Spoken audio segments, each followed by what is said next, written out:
make sense to you, and I'm sorry about that. I'm just going to start at the beginning, with the house.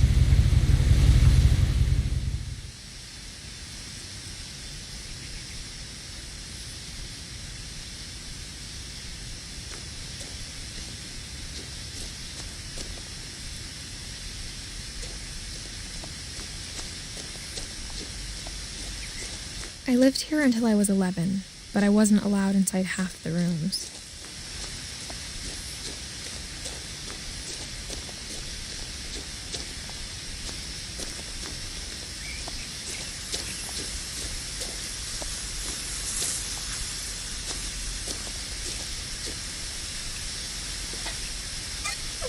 Inside the mailbox were bills from 7 years ago, marked urgent, open immediately.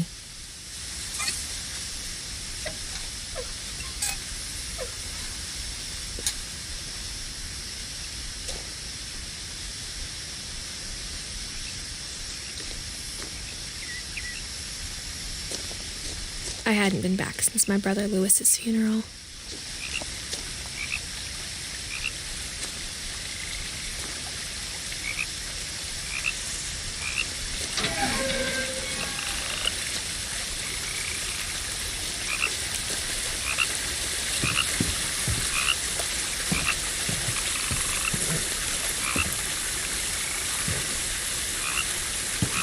In her will, my mother left me a key, but didn't tell me what it unlocked.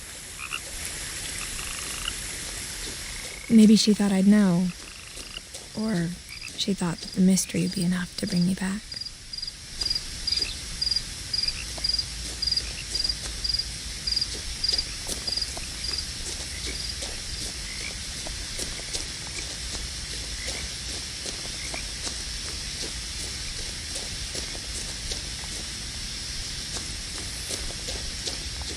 No one had driven this way in a long time, but I saw a few hoof prints.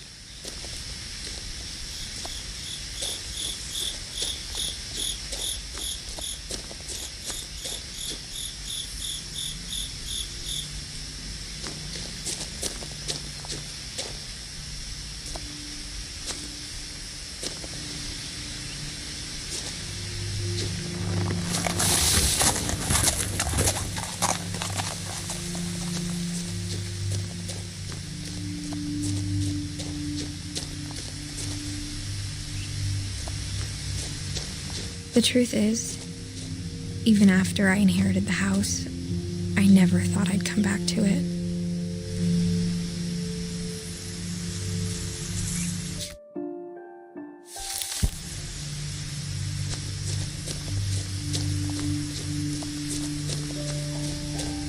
But now I had questions about my family that only the house knew the answers to.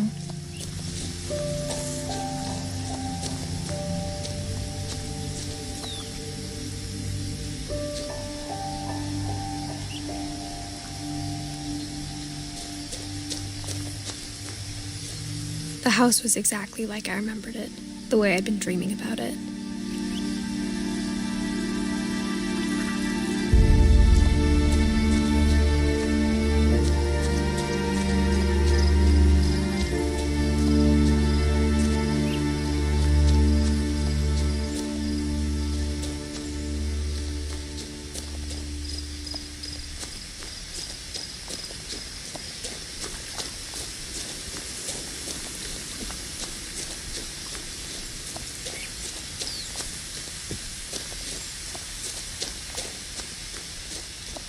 The woods around the house have always been uncomfortably silent.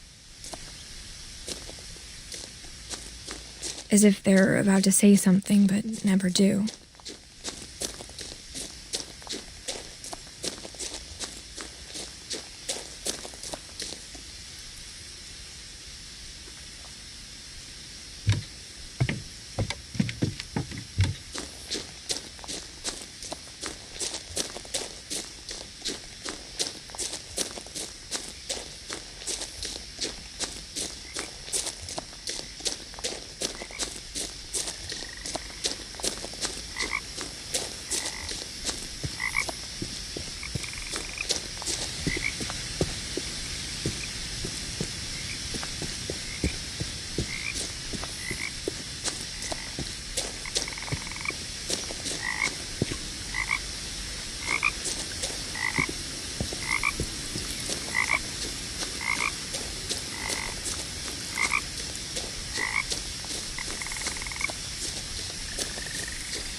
As a child, the house made me uncomfortable in a way I couldn't put into words.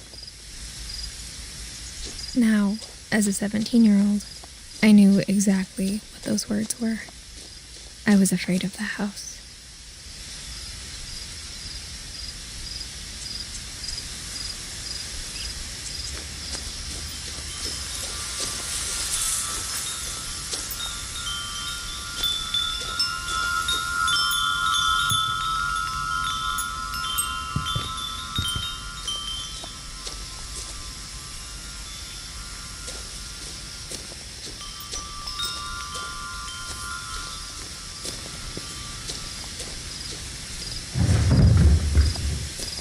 I heard something moving around in the garage.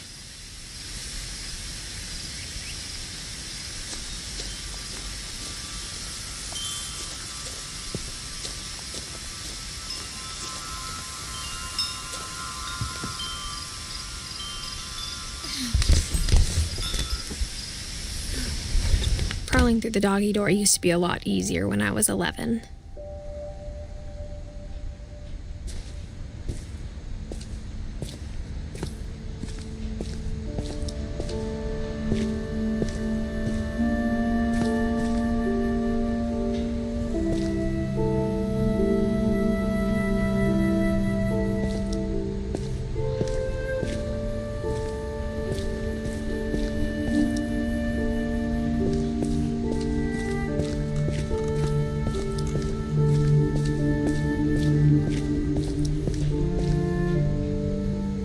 The power had been turned off the night we left.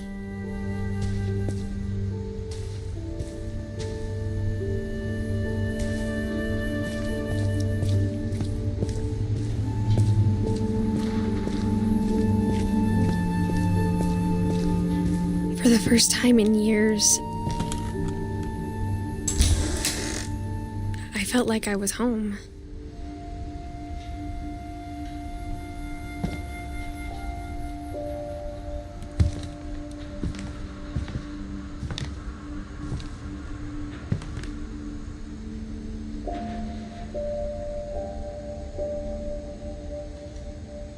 But instead of a family, there were just memories of one.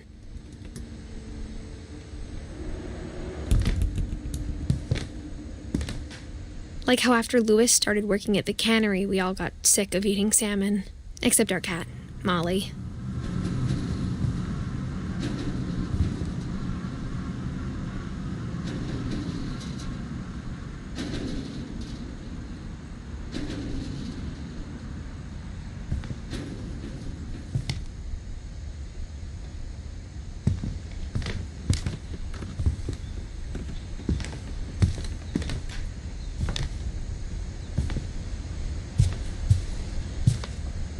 The table was still a wreck from the night we left. It was like a bomb had gone off, killing everyone but sparing the furniture.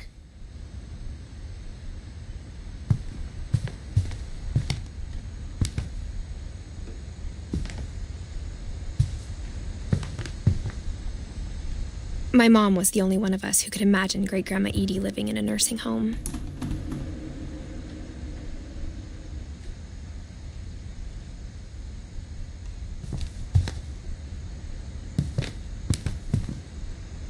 Nothing in the house looked abnormal.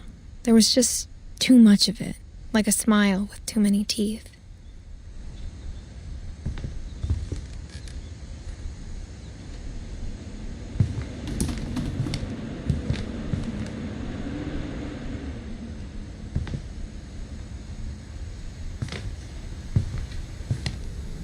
Even the fireplace had a story. Edie told me the bricks came from the original house, after it sank.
Great-Grandpa Sven built a music box for Barbara, along with the rest of the house.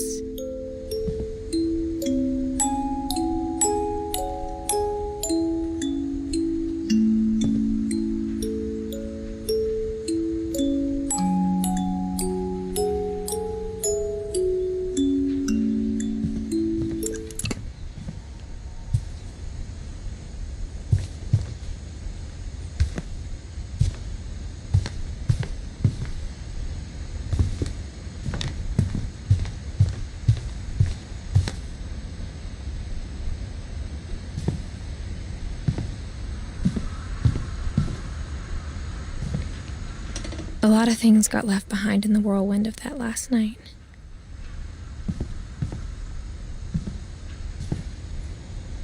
My mom wasn't much of an optimist, but she never stopped believing that my brother Milton was alive.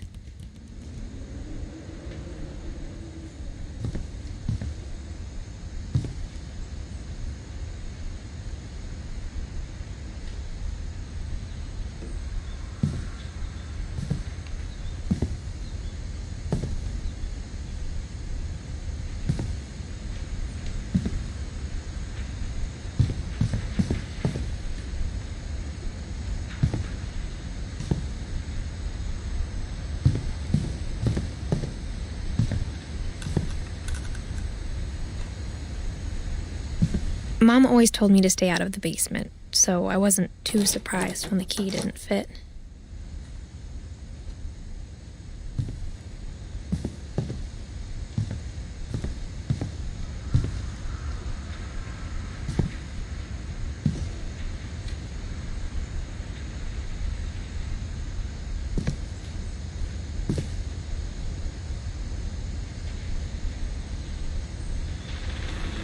After Milton disappeared, Mom sealed up all the bedrooms.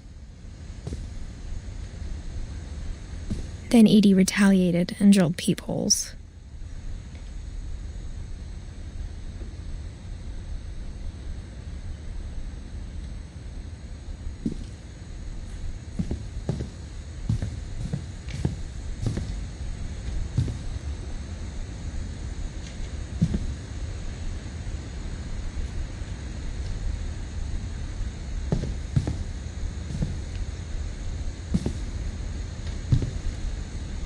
I spent a lot of time playing in Great Uncle Walter's room. I think my mom sometimes regretted not sealing it up.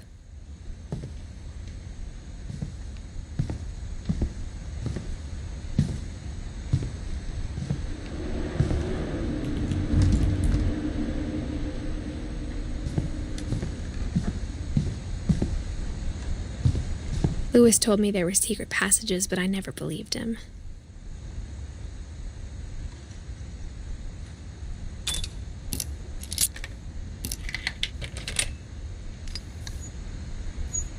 Turns out, my mom was really good at keeping secrets.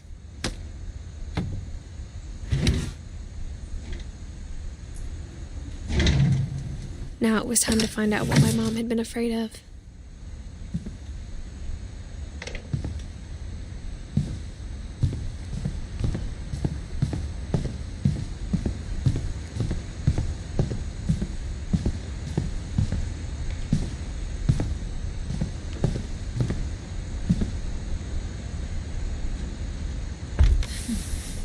My Grandpa Sam spent 7 years sharing a room with his dead brother, Calvin.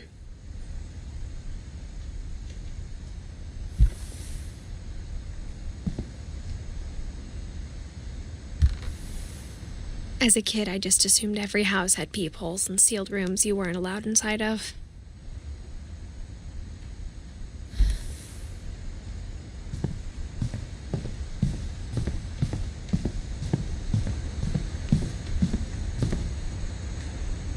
Whenever people ask me about my family, the first thing they always want to know about is Barbara.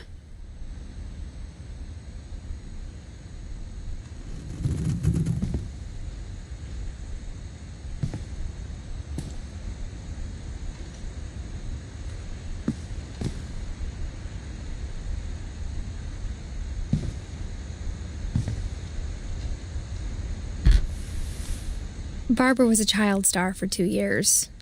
until America grew out of it.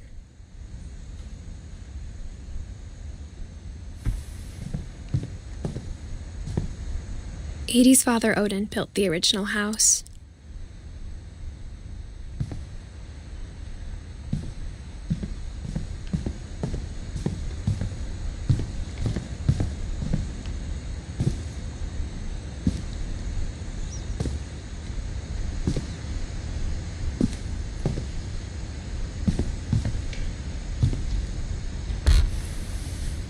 Edie told me once that every Finch who ever lived is buried somewhere in the library.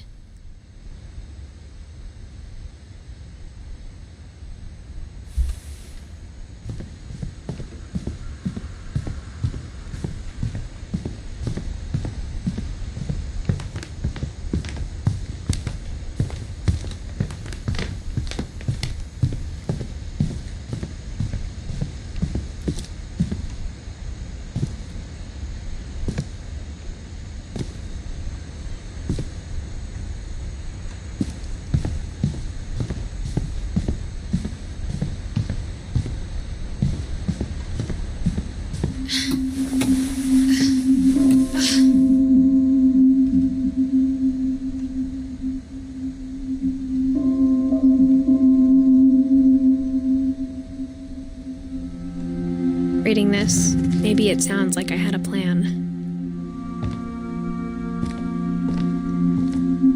But I had no idea what was behind that door.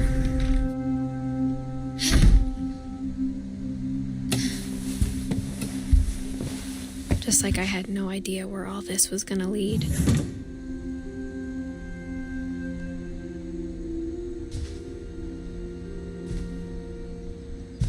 I grew up looking at Molly's room through the peephole. Molly's gerbil had a tiny bedroom with its own even tinier gerbil cage.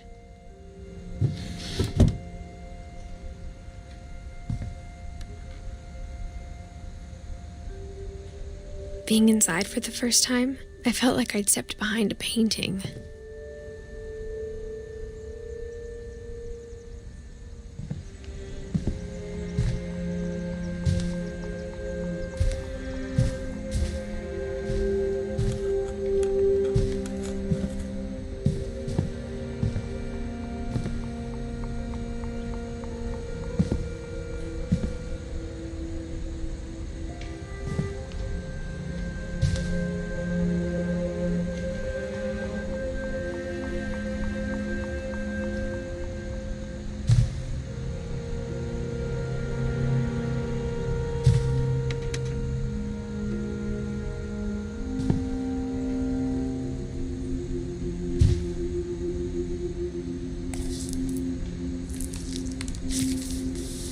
December 13th, 1947. Dear Diary, I'll be gone soon, but I wanted to tell somebody about what's gonna happen. It started when Mom sent me to bed without dinner. I woke up and I was starving, so I looked around for something to eat.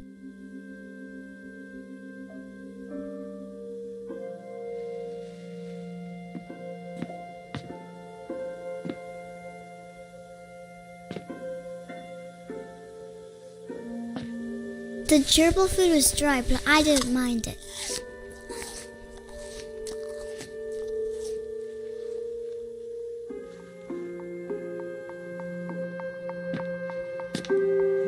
My Halloween candy was all gone.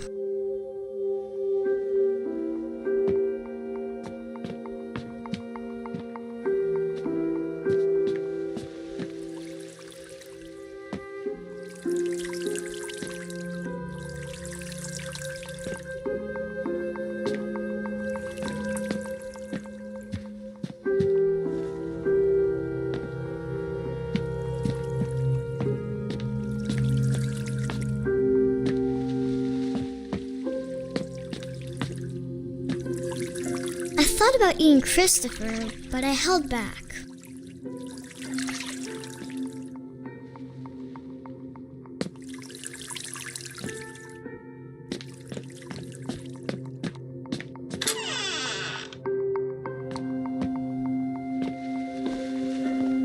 I I kept eating and eating.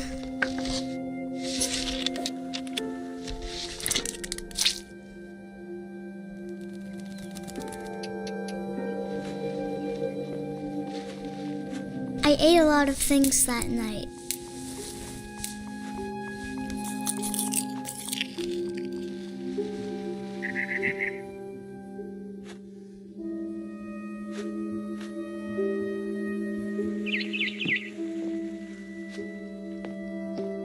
Then I heard chirping outside my window. It was a barn swallow going back to her nest. I reached out for her.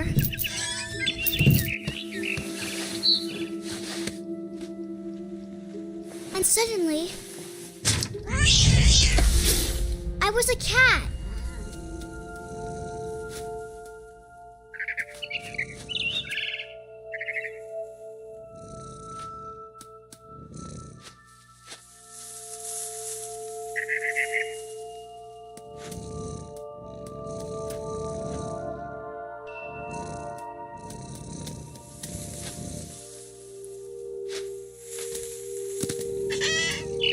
I tried to be quiet, but the bird was really scared.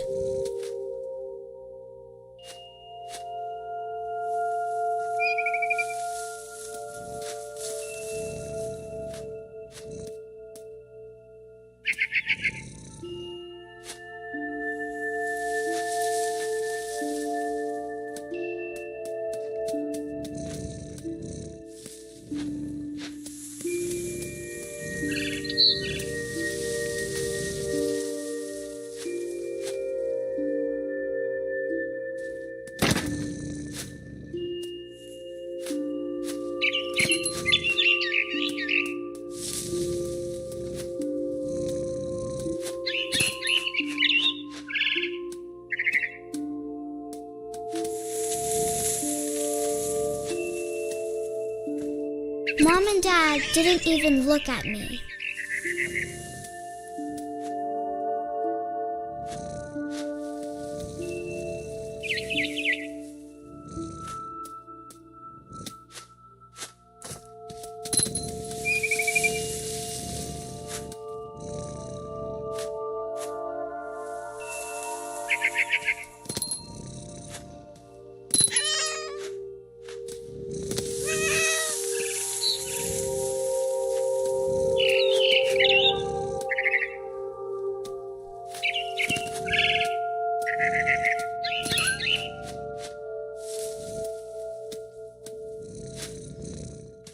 I jumped and I almost got her.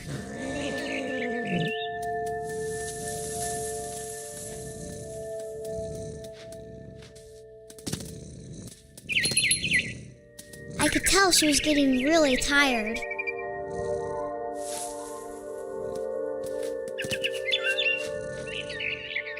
Now I was up in the big tree.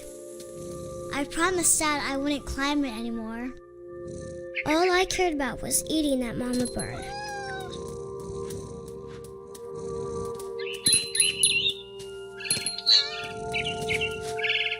I gobbled her up. And suddenly, I was an owl. First, all I heard was the wind. Then I heard little teeth nibbling in the grass.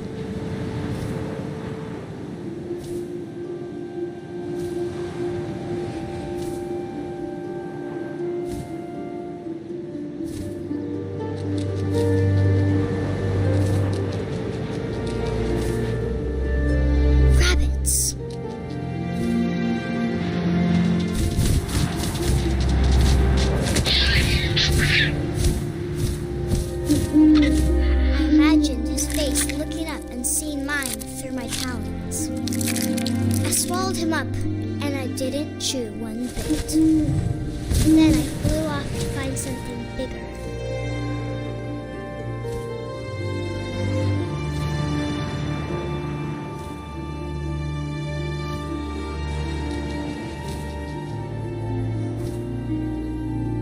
A mama rabbit.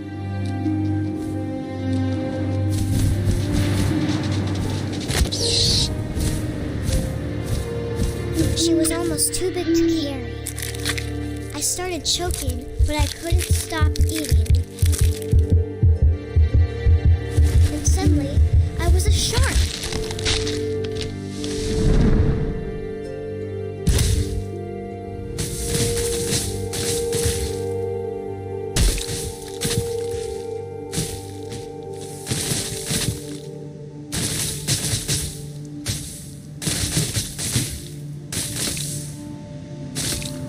I rolled off a cliff and into the ocean. Now, I was hungrier than ever.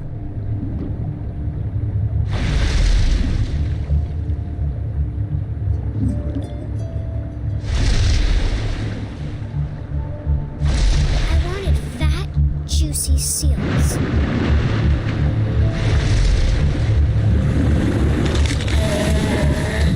I tore off her flipper, and it tasted really good.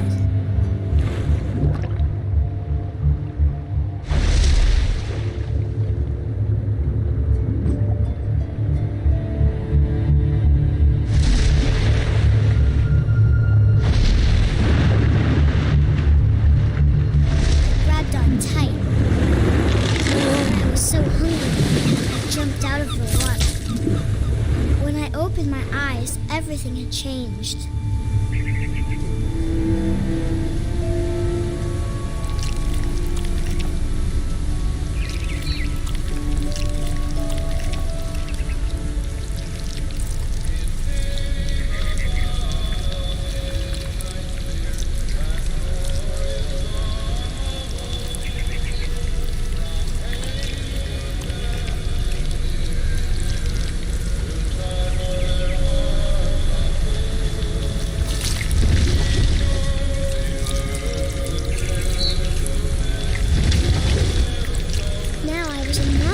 And I smelled people everywhere.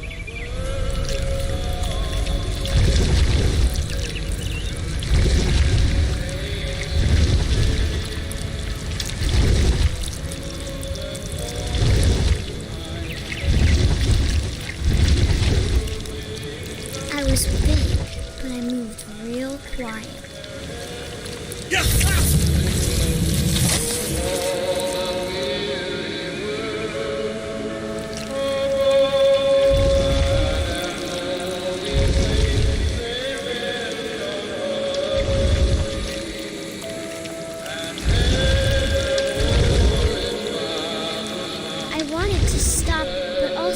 I didn't.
I was still hungry. And across the water I smelled something new, something I had to have, so I swam towards it.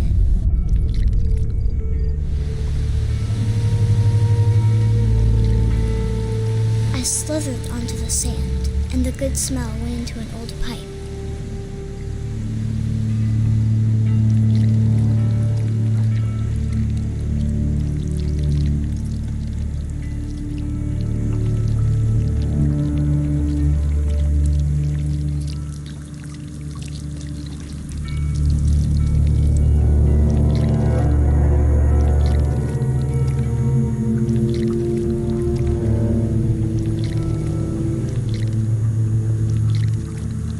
I got closer and closer.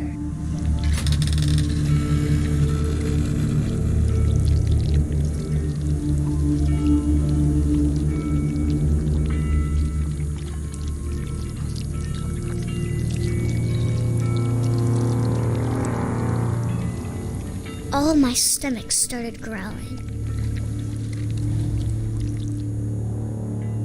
And suddenly, I was me again. I held my breath for a long time, but I couldn't hear anything. I think it's waiting for me to fall asleep. But it's not going to wait much longer. It needs to feed, and we both know I will be delicious.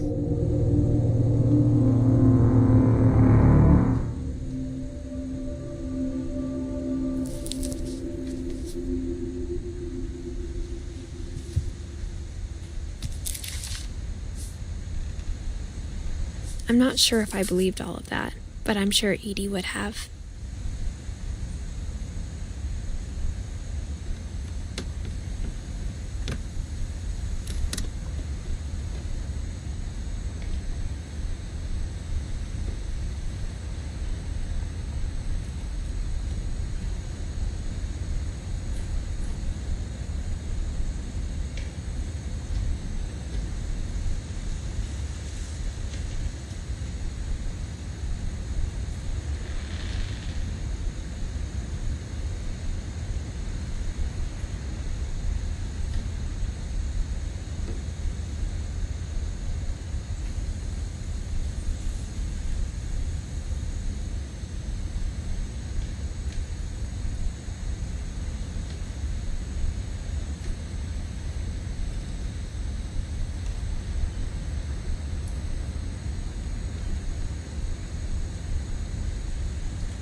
This will be obvious later, but my mom never told me any of these stories.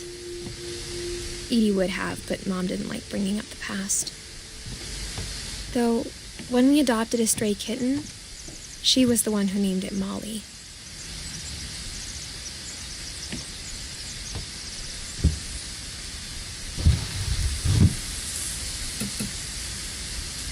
I spent a lot of time in Great-Grandma Edie's room.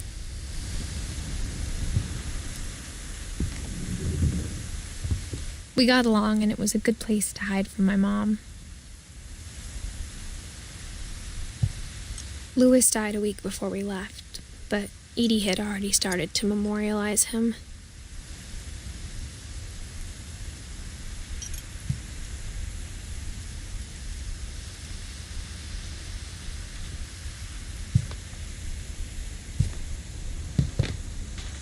Her room was like a museum.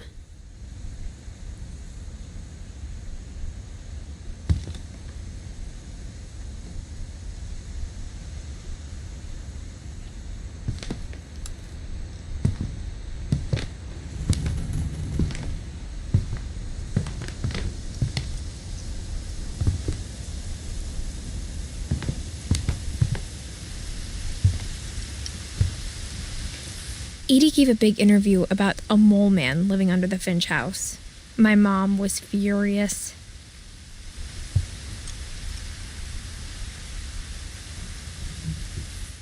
I hadn't thought of myself as Edith Jr. for a long, long time.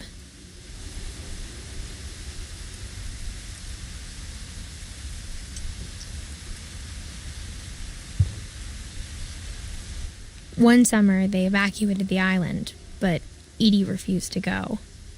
For a few weeks, she was a celebrity.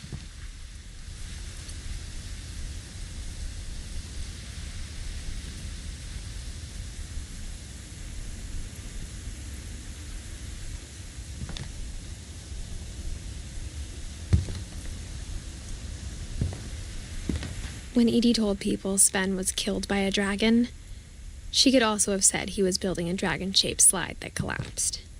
She could have, but she didn't.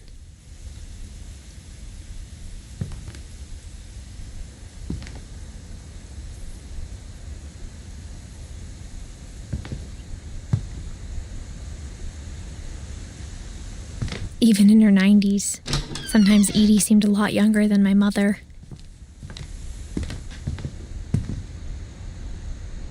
The only trace Grandpa Sam's first wife, Kay, left on the house was the pink bathroom.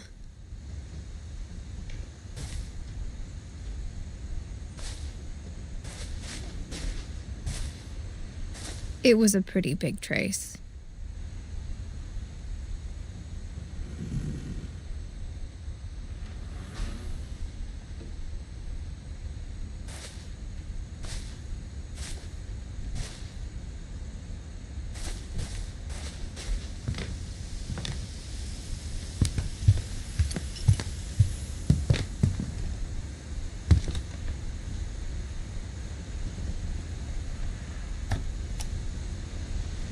For 500 years, the Finches have been famous throughout Norway for their fortune and misfortune.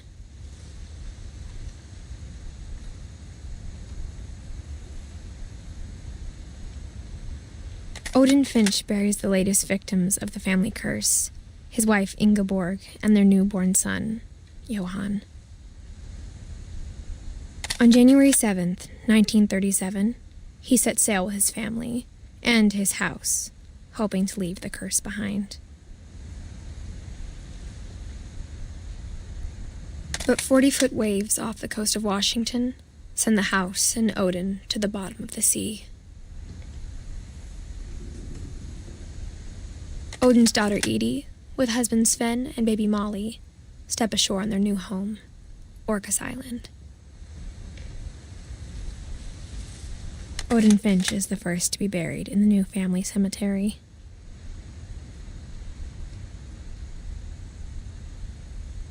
His daughter Edie is already dreaming of a new Finch house.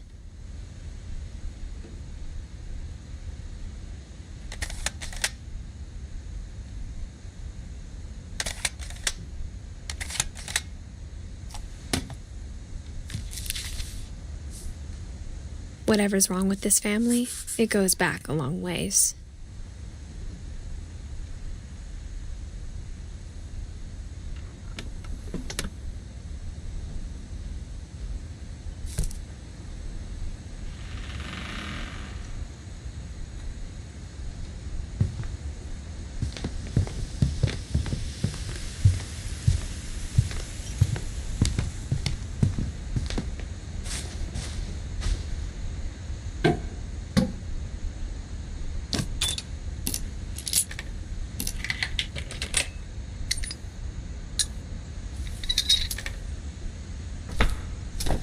There's a secret in this bathroom. It's in the last place you would look.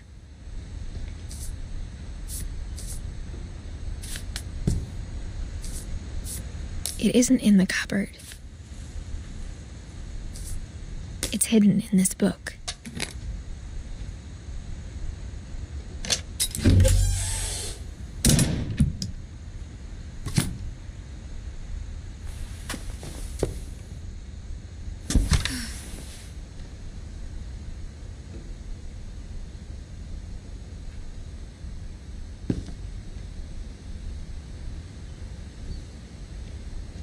Sven gave Sam an old camera he'd refurbished.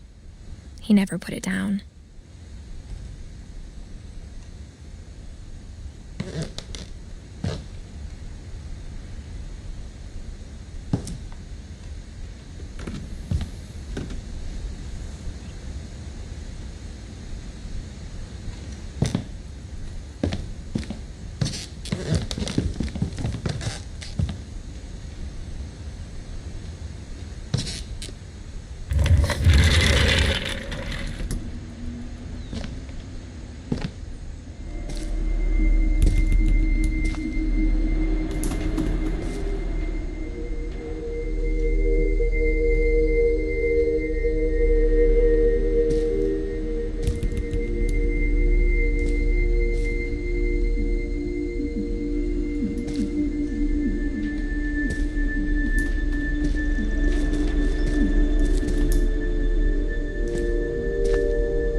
Grandpa Sam had a twin.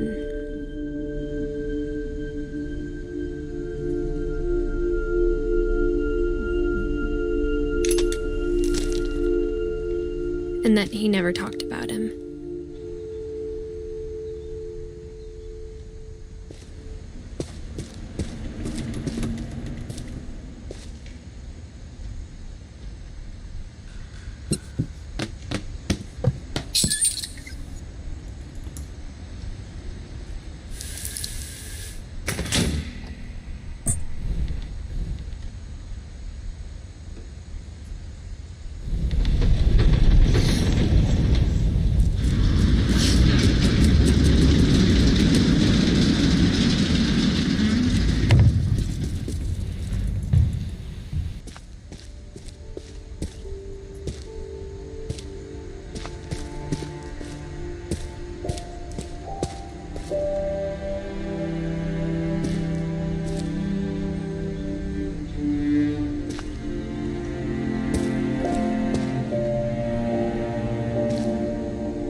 I guess my grandpa didn't like history any more than my mom did.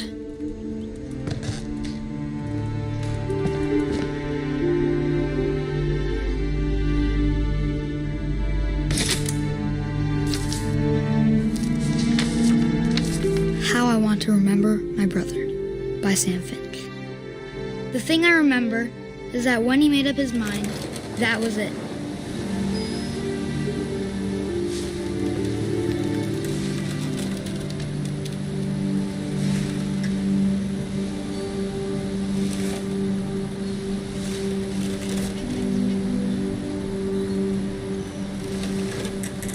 My brother said he'd die before he ate another mushroom, and he did.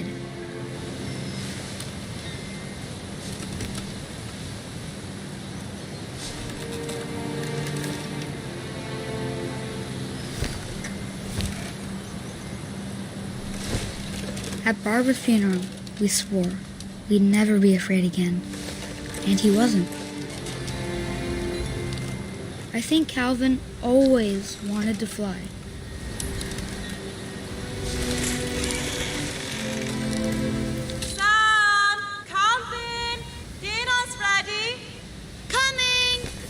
But that day, he finally made up his mind to do it.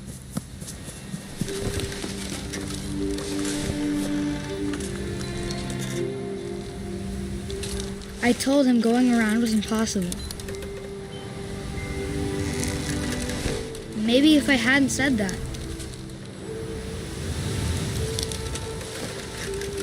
Alvin, I'm not gonna tell you again. Maybe if the wind hadn't picked up. Then maybe he'd still be here. But I doubt it. I think he'd already made up his mind. That's what I want to remember about my brother.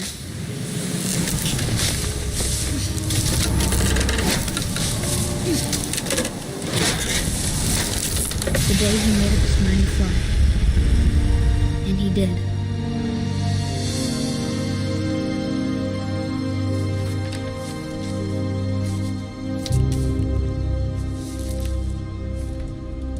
Calvin's story felt strangely familiar. When I was younger, I remember trying to do the exact same thing.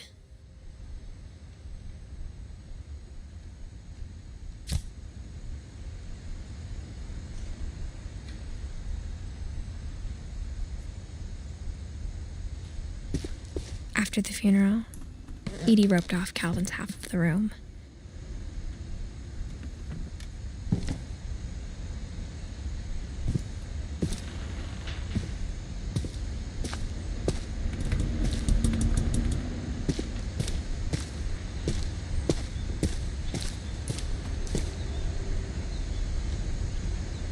Mom said Grandpa Sam enlisted at 18 and never set foot in the room again.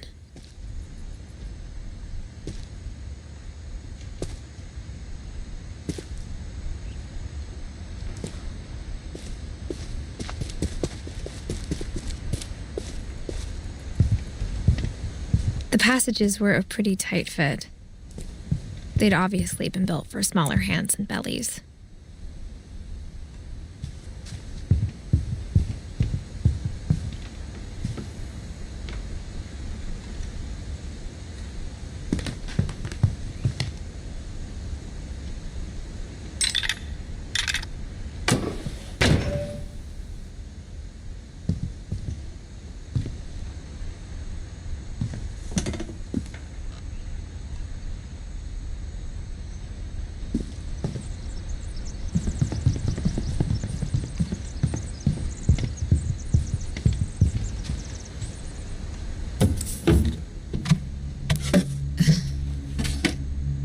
Growing up, I always thought of Barbara as a child star.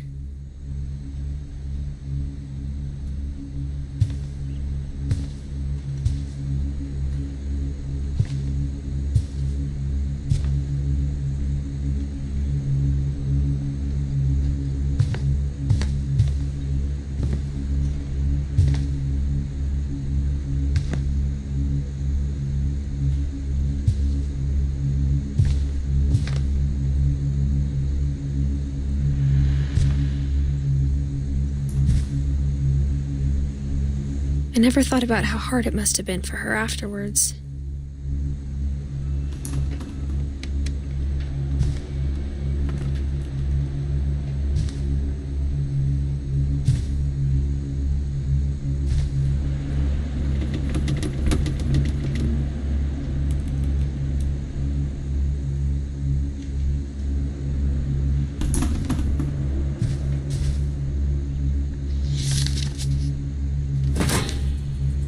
Of all the stories people wrote about Barbara's death, I'm surprised Edie saved this one.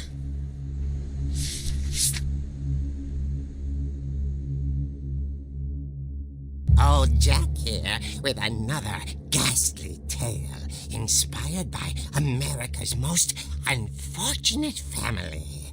I'm calling it The Surprise Ending of Barbara Finch. As a child star, Barbara was famous for her scream.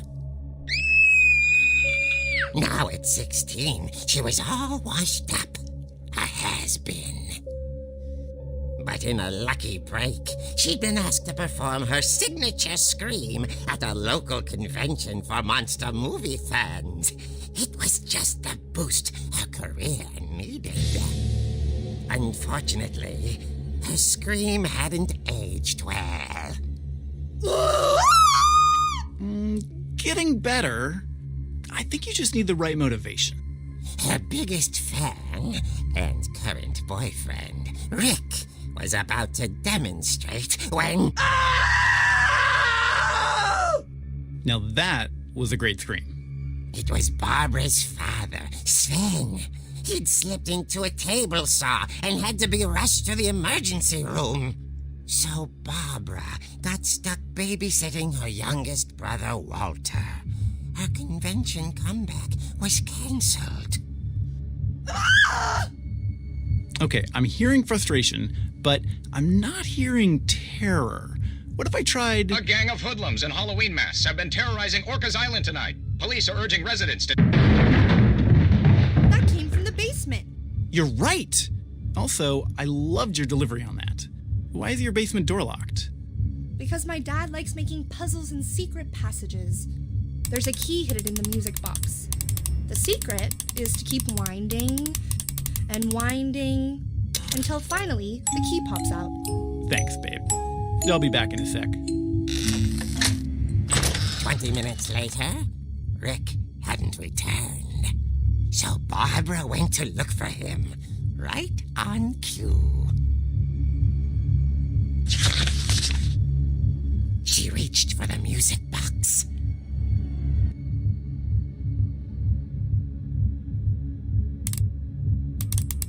And as she wound the key, she listened for Rick, but the house was silent.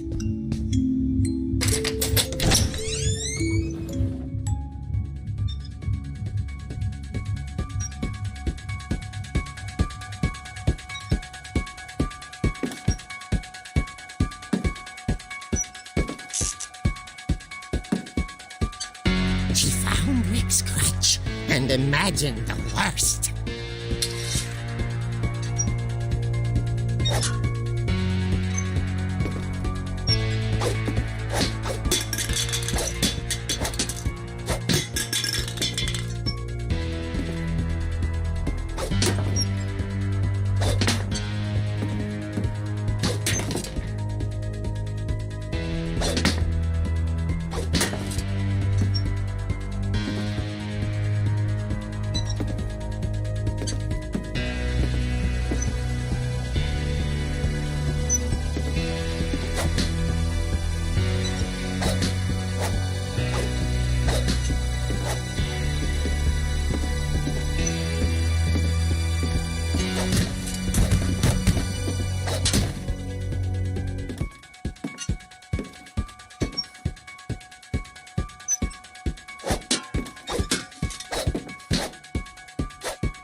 here is the infamous Hookman killer, Dr. Carl Hamill, who impaled and then ate his family 10 years ago tonight.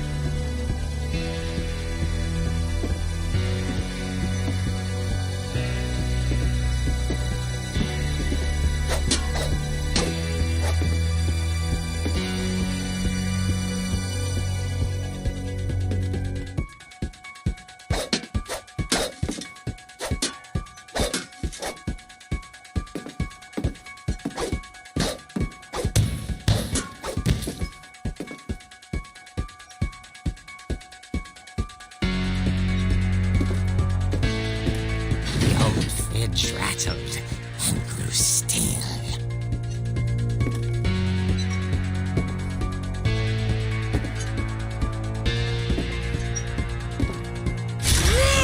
Oh dear! Oh. Rick? Barb, relax. I was just trying to scare you to help you find your scream. Well, I'm not scared, Rick. I'm furious. Then act furious. All I'm getting from you now is that you're hurt and confused and She threw him out, but she kept a little something to remember him by. Barb, have you seen my other crutch? And she was still holding it when she fell asleep watching the late picture show. Hours later... Barbara! Walter, what's going on up there? Ah! Okay, I'm coming up, but if this is a trick, you're dead, Walter.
His bedside radio was still on. Orcas Island police describe the man as 6 feet tall, with a steel hook for a hand. Residents are urged to lock all doors and windows and notify the police of any suspicious activity. Barbara turned, saw the hook man, and was speechless.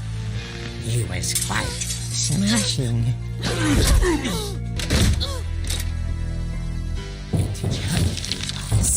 He couldn't get enough of Barbara.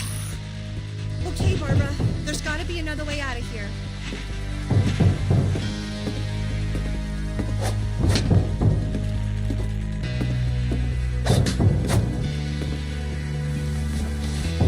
That night, she played her part beautifully.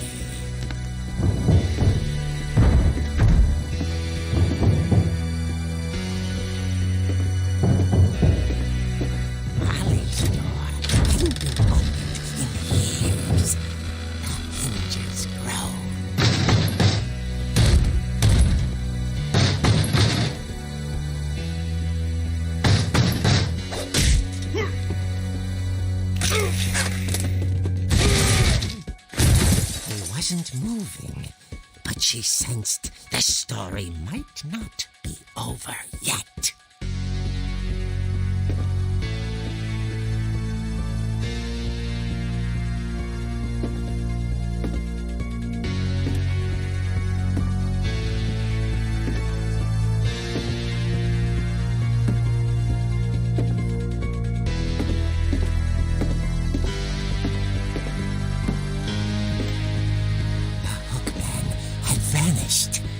She listened for his breathing, but all she heard was...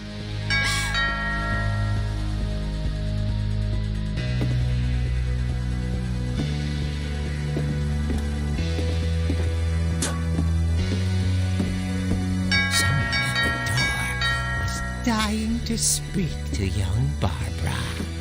At the door, she heard whispering. Was coming from inside the house.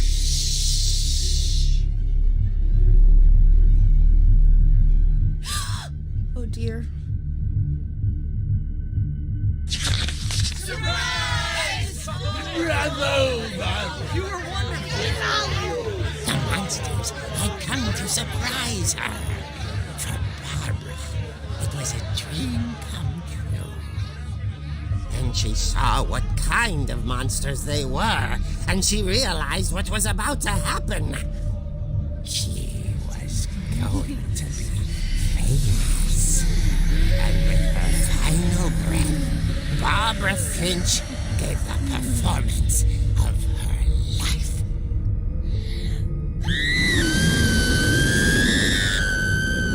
I wasn't there myself, but I hear Barbara was magnificent. Poor girl. She had a taste for stardom. But unfortunately, so did her fans. Of course, the police blamed it all on poor Rick, who disappeared the same night.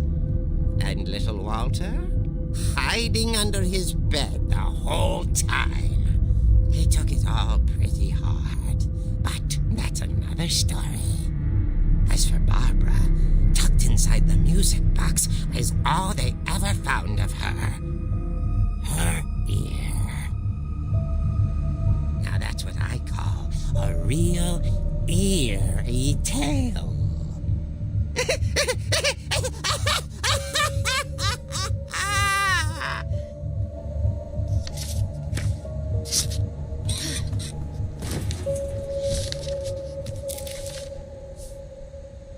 Edie told me all Barbara wanted was to be remembered, as absurd as that comic was. Maybe what Edie saw was a happy ending.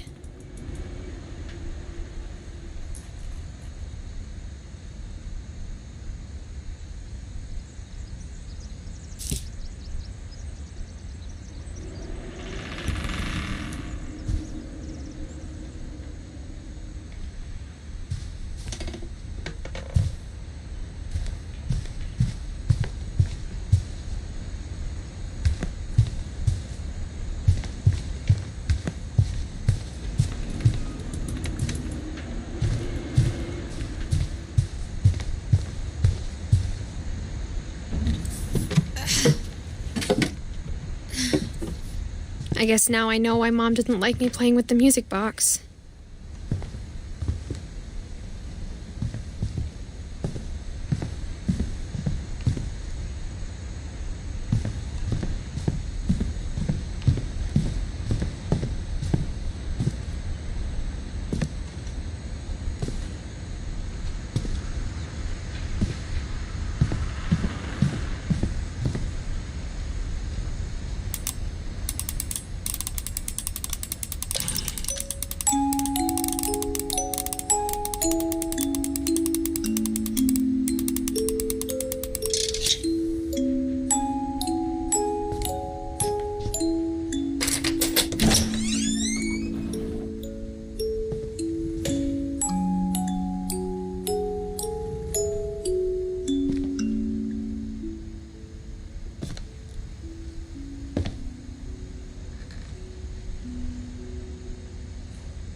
Mom said the basement was off limits, unless I wanted another tetanus shot.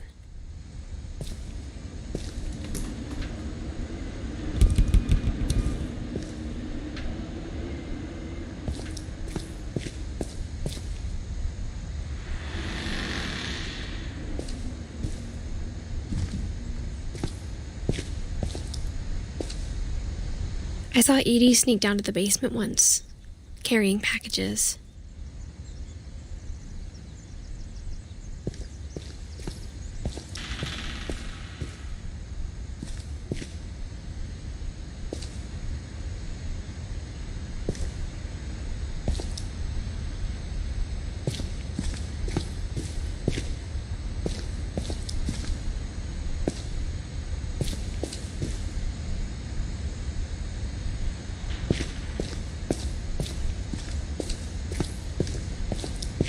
I thought maybe she was hiding presents.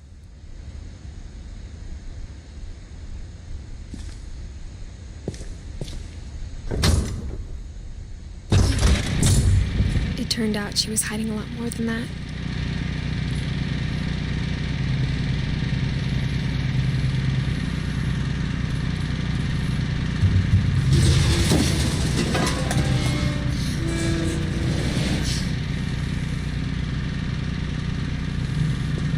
I remember asking Mom once about where Walter had gone.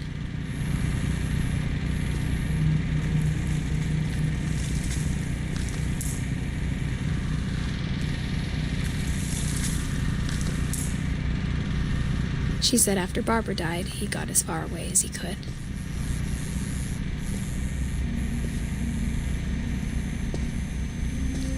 If there's a pattern in all these stories,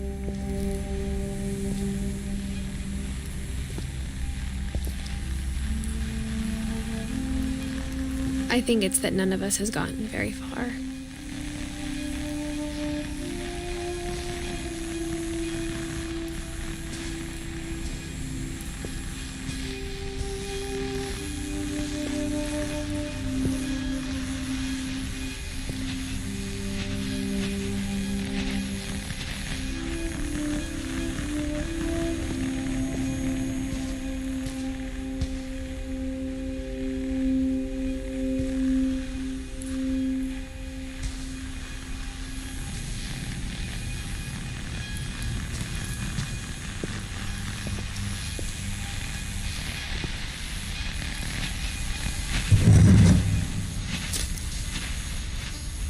Goodbye, everyone. I can't believe I've been down here for 30 years. On that first day, after the shaking started, I didn't think I'd survive the week.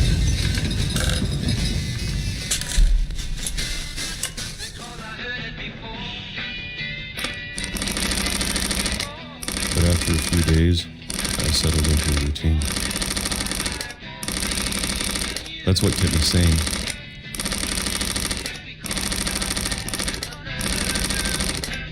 Having a schedule, living for today. I always expected to be dead tomorrow. But if you wait long enough, you get used to anything.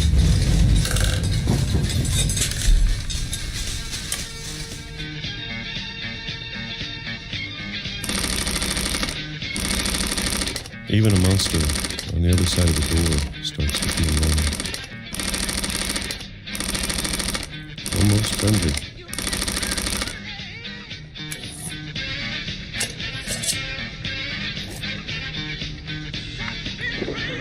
And then one day, everything just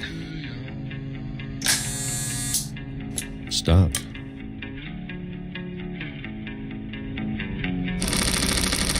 Whatever that thing was, it was gone. Maybe it got tired of waiting. Or maybe I just got tired of being afraid.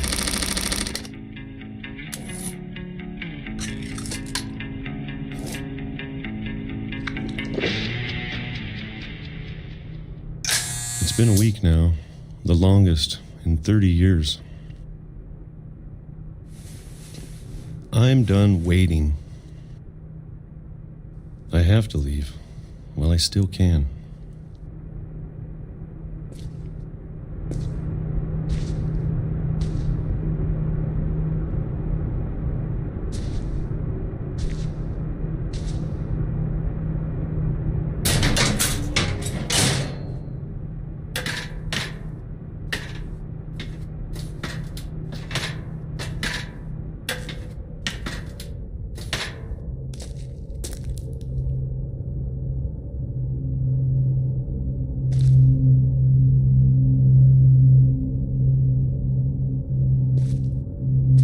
it's out there somewhere.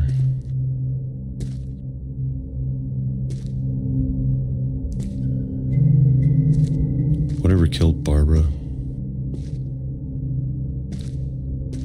and Molly and Calvin.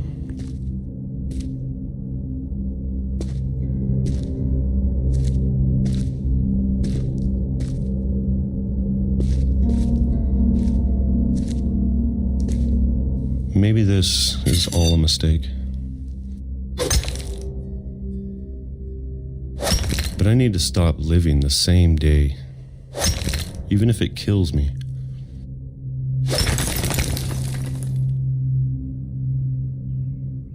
Whatever's out there, I want you to know I'm ready for it. I'm going to appreciate all of it, especially the food. I don't mind if I only have a year left, or a month, or a single week. I'd be happy with one new day. I can already imagine the sun on my face.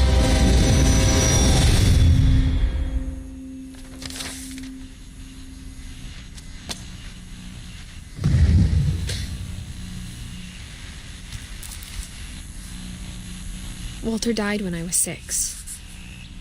I can't believe my mom never told me he was down here.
I'm sure my mom was trying to protect me.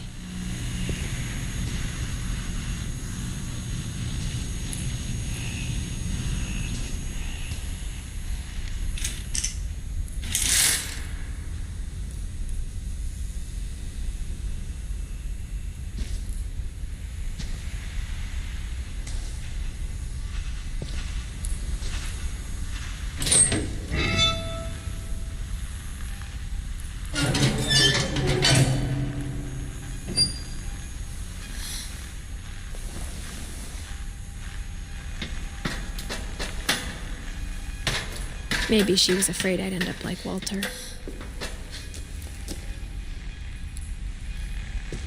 But if she never told me about an uncle under the house, I can only imagine what else she was hiding.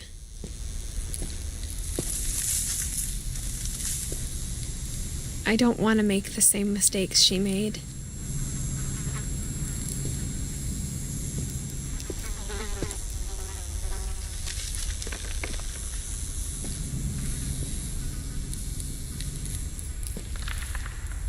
Trying to bury something that's still alive.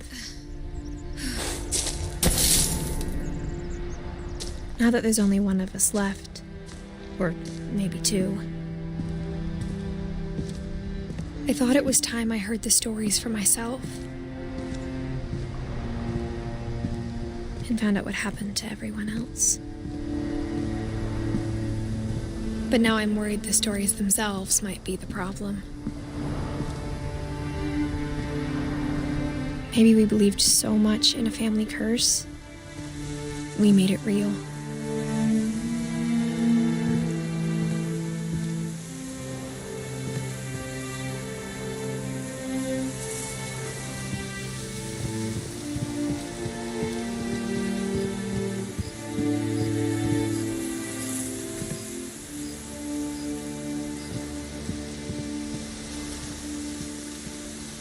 I don't know if I should even be writing this.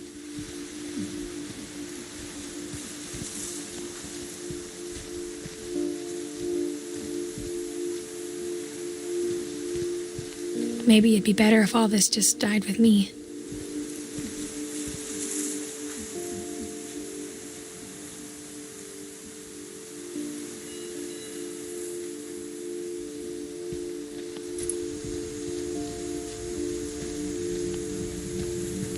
But I thought you should know about your family.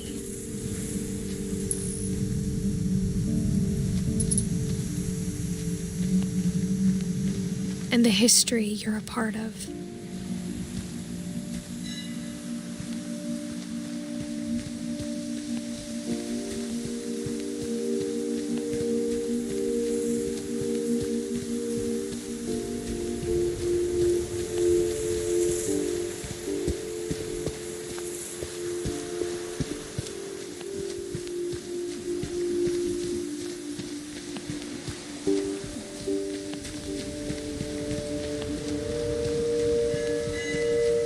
Though to be honest, I feel as lost as you probably do right now.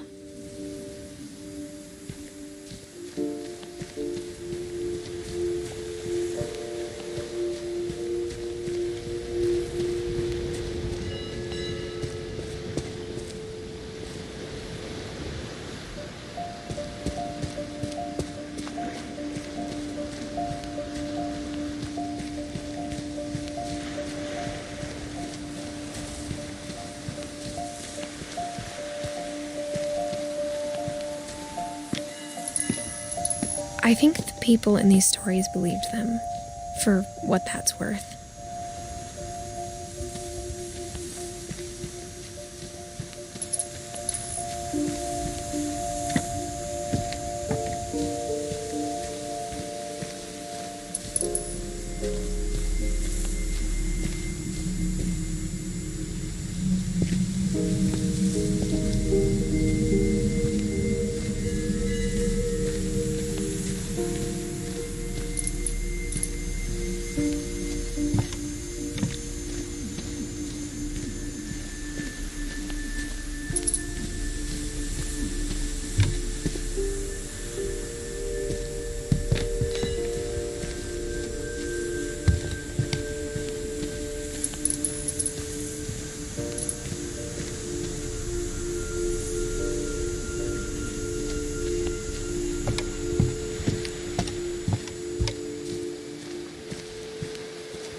And when you look at the house, that history of imagination and stubbornness and madness, any of it seems possible.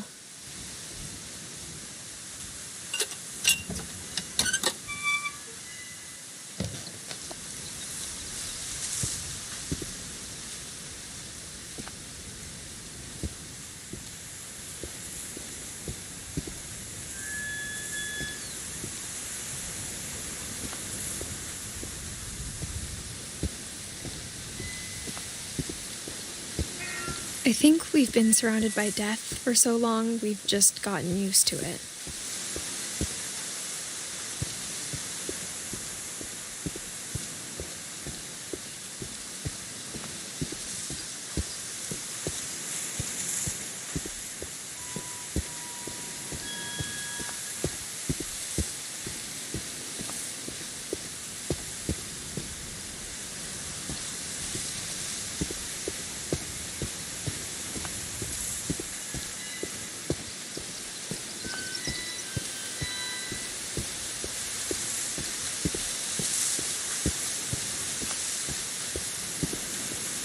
What kind of family finishes building a cemetery before starting the house?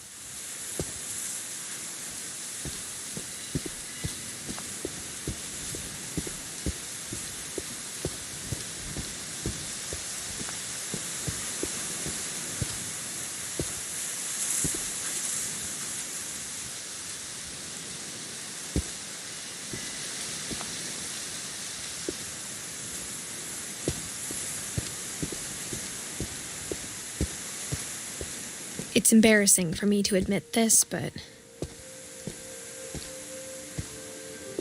the pet cemetery made me more uncomfortable than the human one.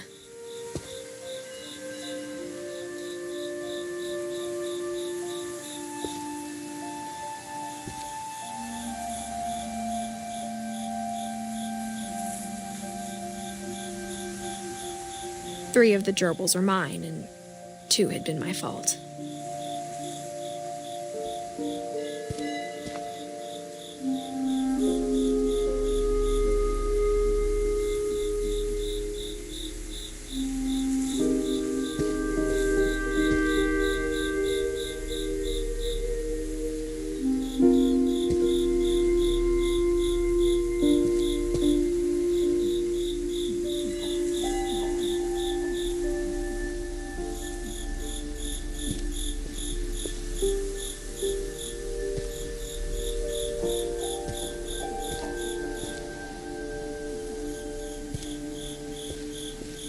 Sven built the house, but it was Edie who designed the cemetery.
I'm sure Odin's monument had been Edie's idea. My mom was always trying to move on, but for Edie, the past never went away.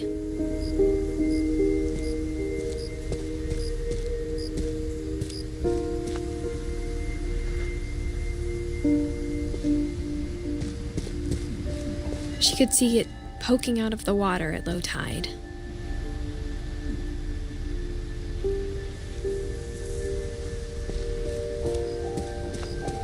Edie's side was always easier for me to understand.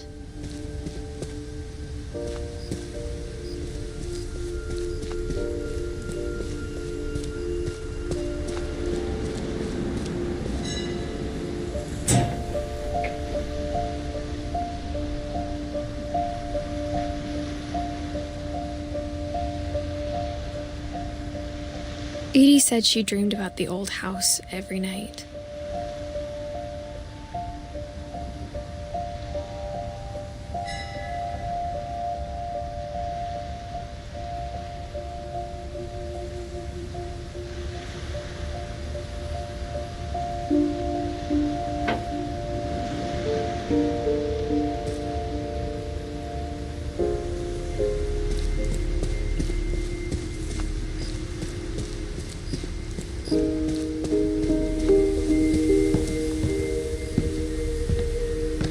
But the older I get, the more I can see where my mom was coming from.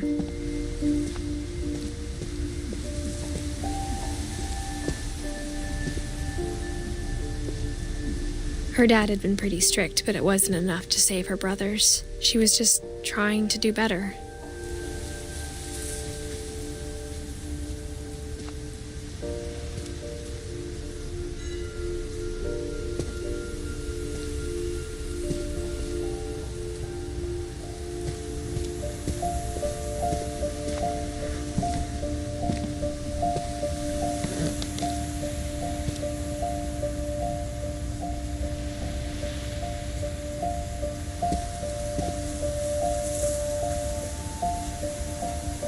She lost 2 of her brothers, just like I did. I get why she tried so hard to protect us.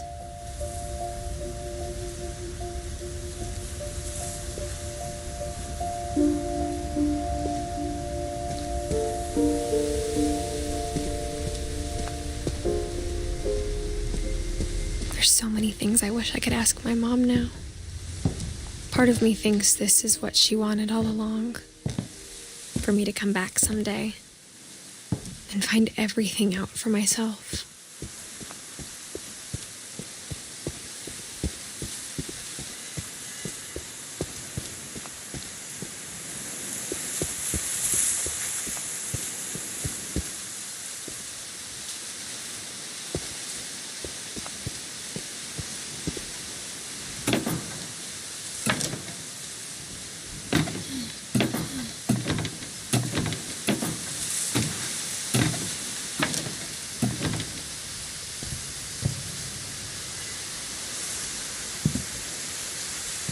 But looking back on it now,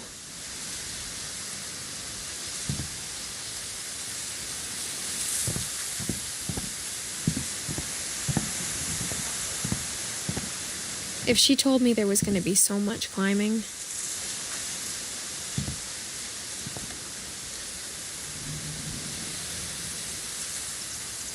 I never would have come when I was 22 weeks pregnant.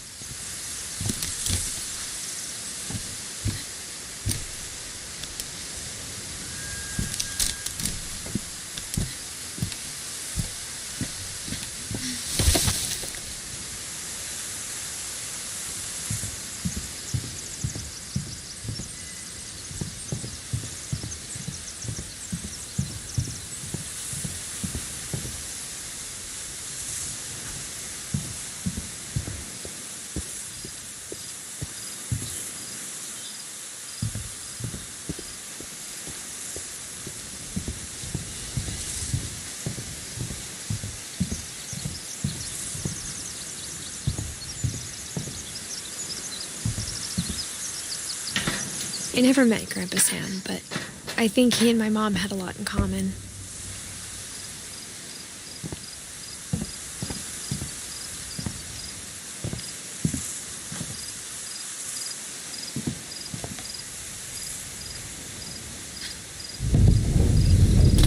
They were both pretty intense.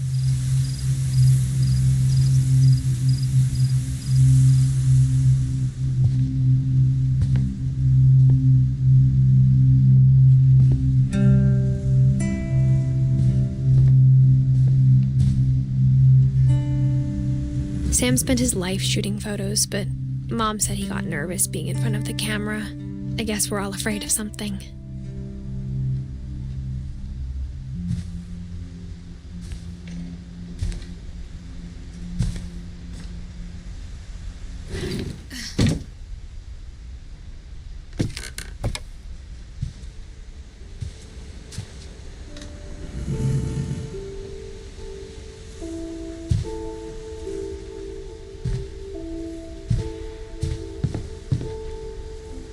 Instead of hiding from death, Sam seemed to go out of his way to meet it.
Dawn, I promise, you'll never forget this weekend. Yes, sir. These memories are going to last a lifetime. What? Am I gonna have to shoot me? Perfect. It's gonna rain the whole weekend, isn't it?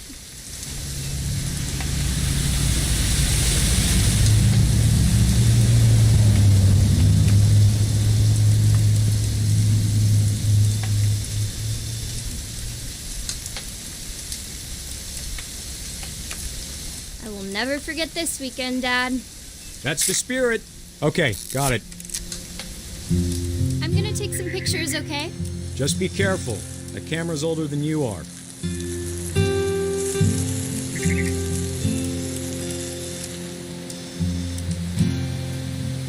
Definitely should not have drunk all that coffee.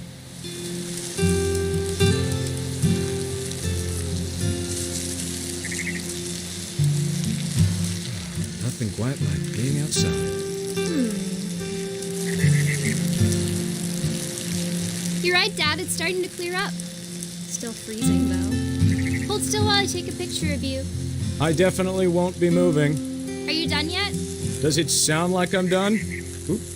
A little more gas in the tank, I guess.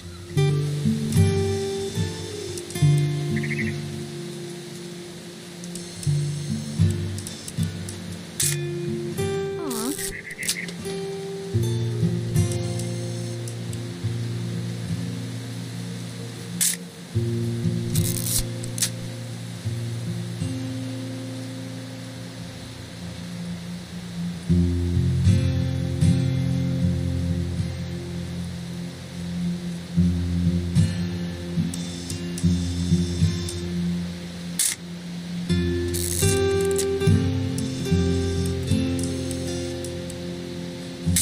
Hey! That's a keeper. I'm just saying, I'm not always gonna be here, Don. You'll need to remember this stuff, if you want to survive. I'll be fine, Dad. You know who else thought he was gonna be fine? Some guy who died. Don, I'm being serious. I know, Dad. You're always serious. Doesn't being out here make you want to chill out? Well, to tell you the truth, I haven't been out here in 20 years.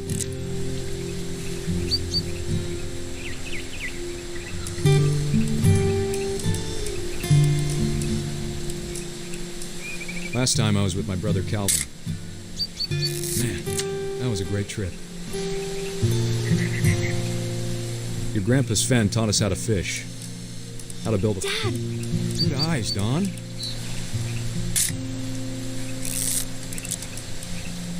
Before you take the shot, let me get a picture of you.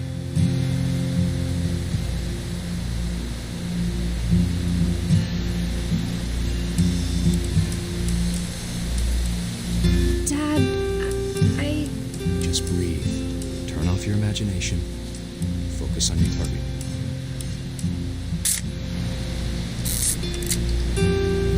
Let me get behind you. Do I have to do this? Dawn, you don't have to do anything. But if you want to survive, you'll need to be strong. Great shot, Dawn!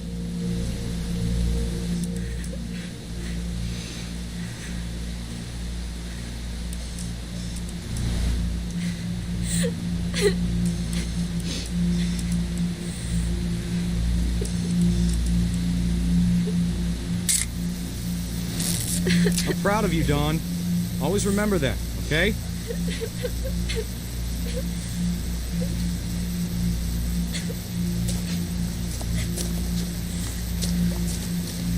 Sorry, Dawn. Just gotta reset the timer.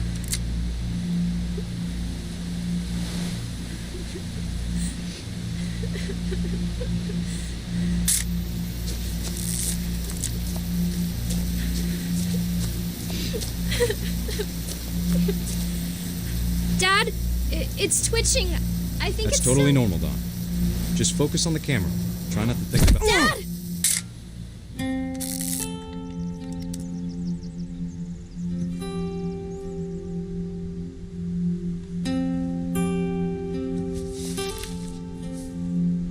Of all these stories, that's the one I wish most that my mom had told me.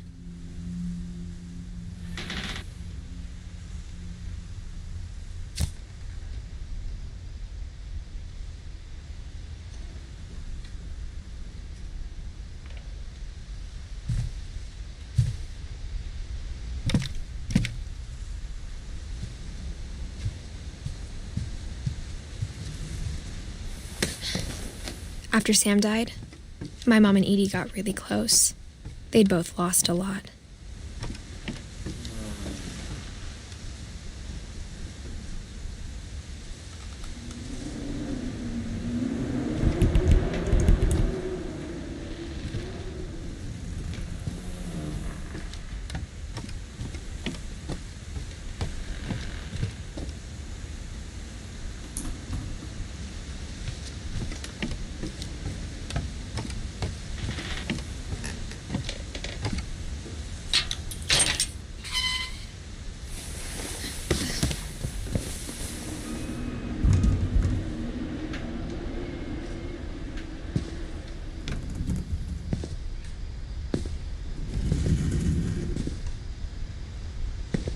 I can't imagine my mom ever writing poetry, and yet...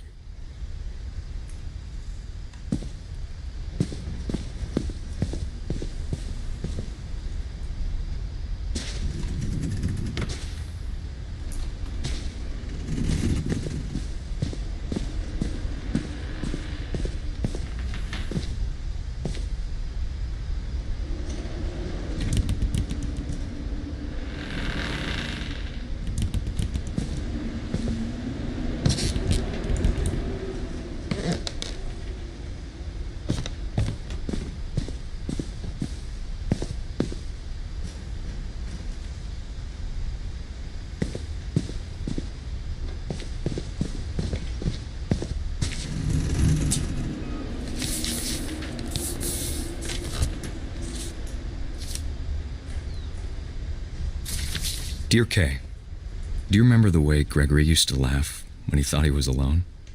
Like something funny was happening, but only he could see it.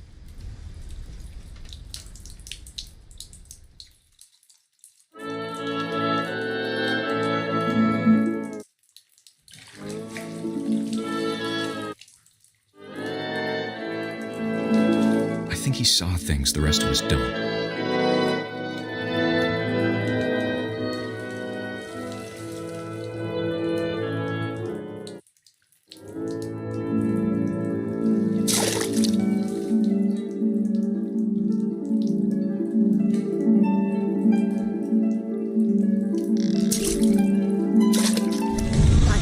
Gregory, it's time to...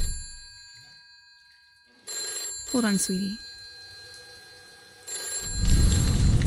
Hello? Sam, I told you I don't want to talk right now. I wonder what he saw. What his world was like.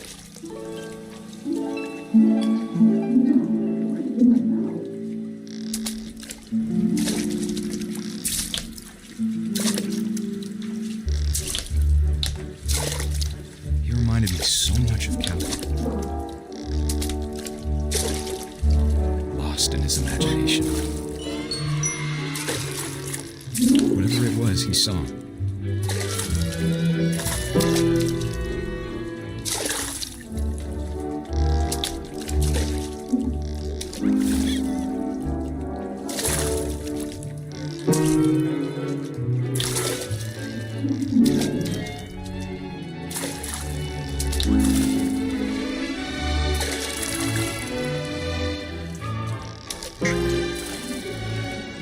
It sure made him happy.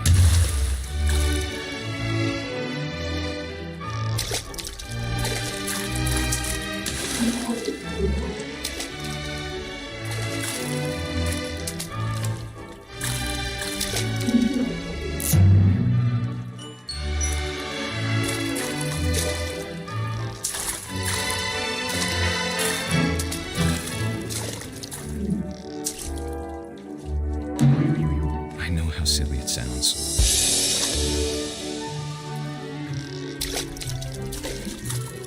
But I worried about a baby being too happy. But I could feel her slipping away. Sorry about that, Gregory. I know you did everything you could. Maybe if I hadn't called that night. Damn it. Hold on, I don't want Gregory to hear this. I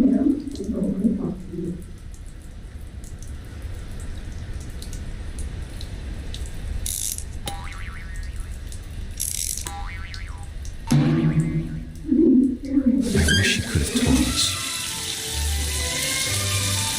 about the world he saw.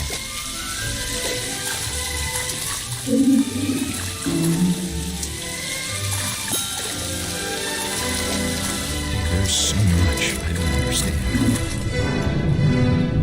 about Gregory, about everything.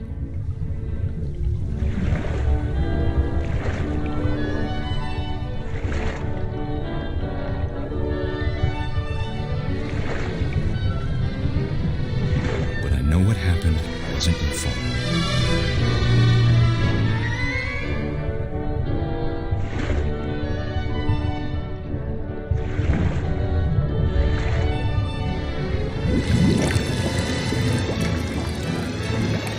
I'm sure it's happy.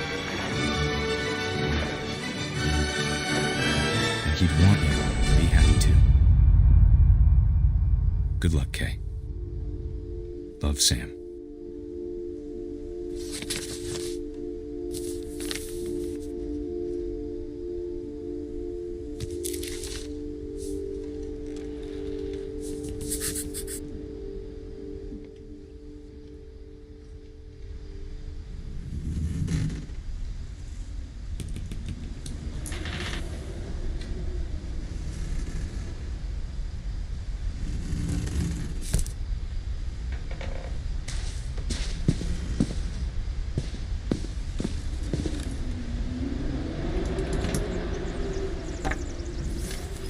A poem for Gus, who always said the wedding was a bad idea.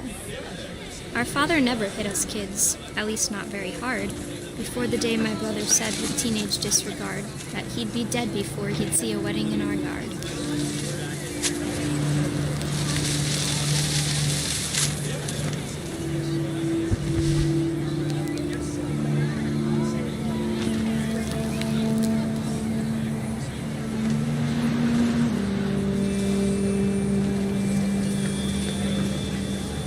My father made him come, of course, but Gus stood far apart, just flew his kite and bottled up the storm inside his heart.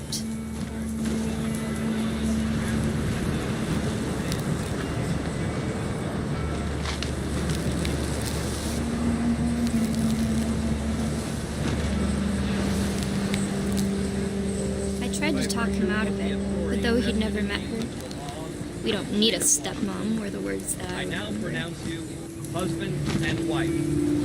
Make this a bride.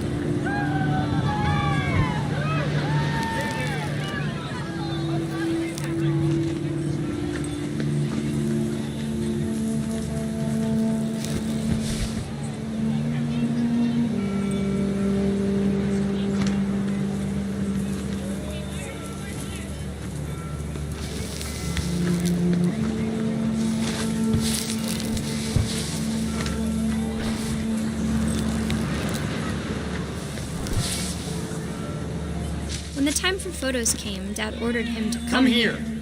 But Gus declined and as a sign held up his middle finger.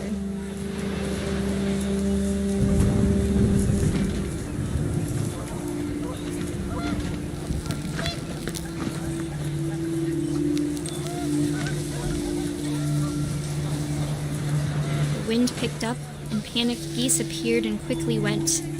But all the humans did that day was go inside the tent.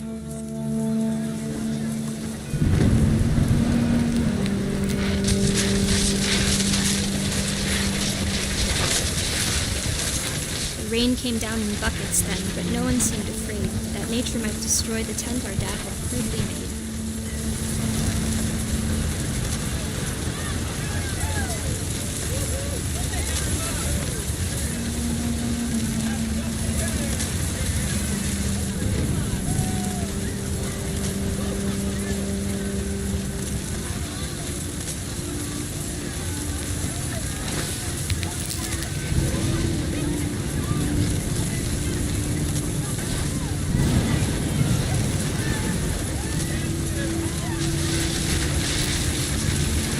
thunder sounded much too close and full of angry power. But all my father said to this was, "Make the music louder."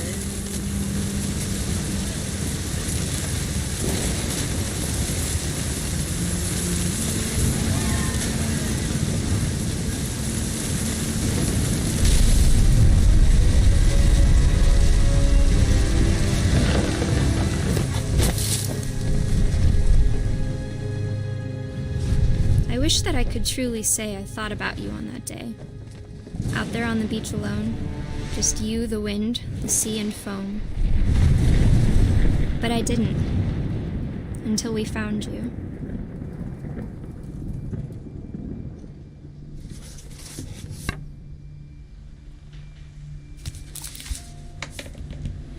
She never talked about him, but Mom told me once if I was a boy, they were going to name me Gus.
My mom moved up to the loft after her brothers died.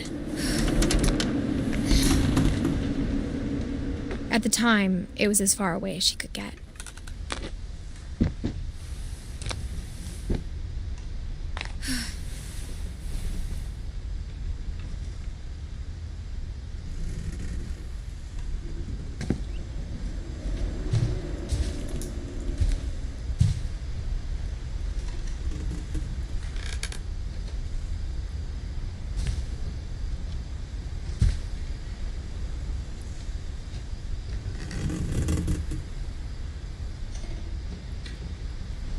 She spent a summer building houses in Calcutta, where she met my dad, Sanjay.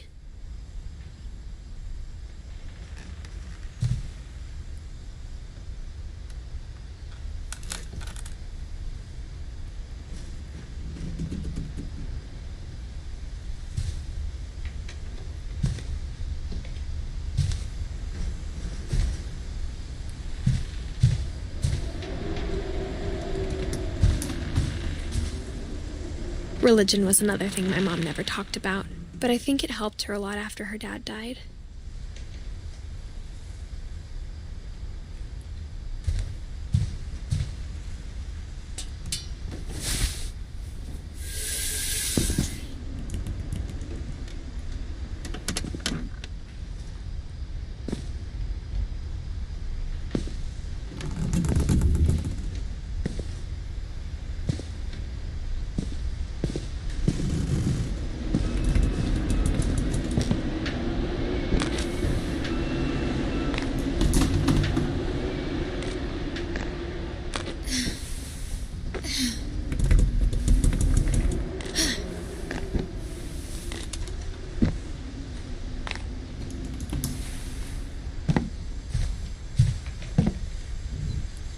My mom moved to India a week after graduation and got a job teaching English.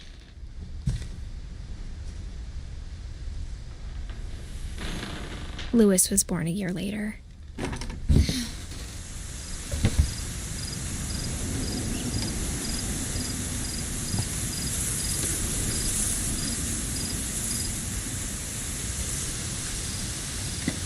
When my dad died, I don't think Mom knew where else to go.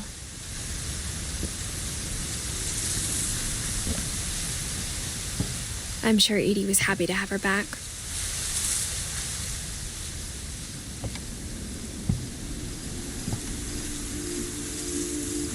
And to see kids in the house again.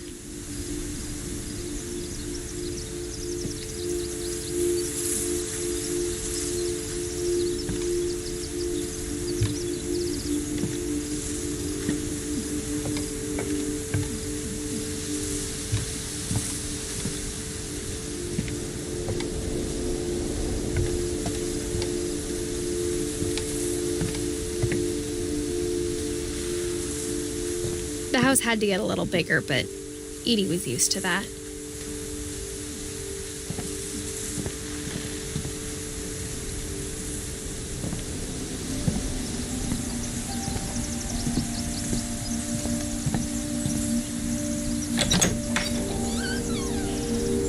And for a while, things were good, almost normal.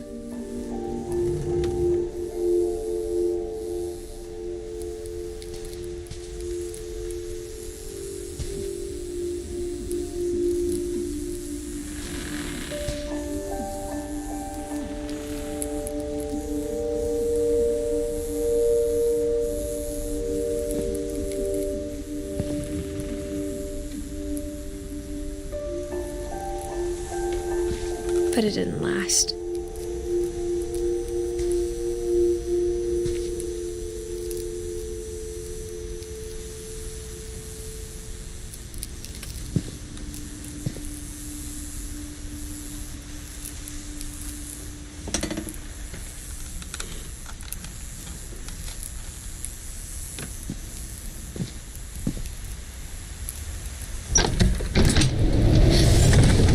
The beginning of the end was Milton's 10th birthday, when Edie gave him a castle.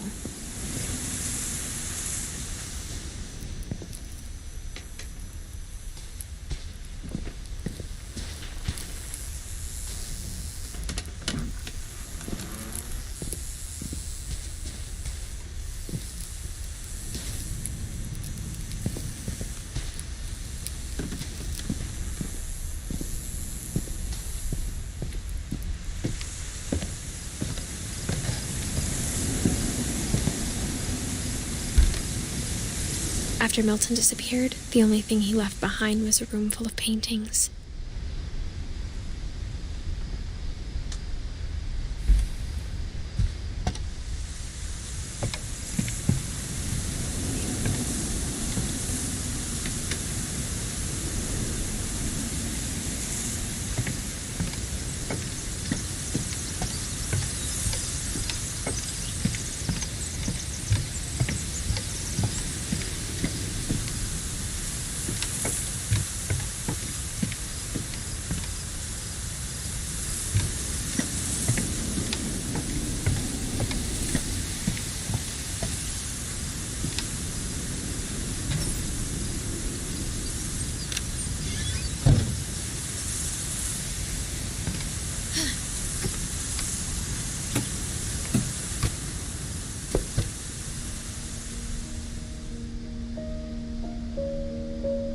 I think Edie was happy to finally have another painter in the family.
Milton Finch in The Magic Paintbrush.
I was 4 when Milton disappeared.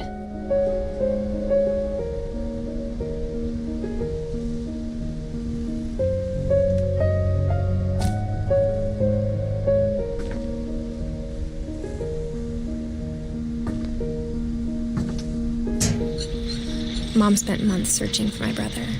Then she sealed the doors.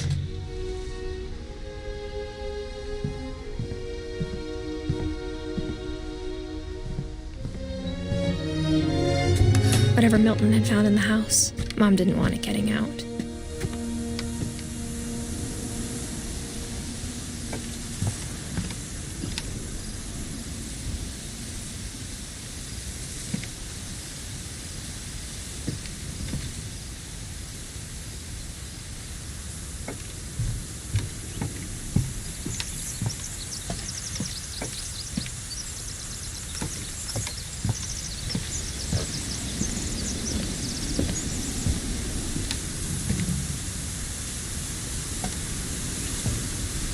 Mom definitely blamed Edie, but I think Louis blamed himself.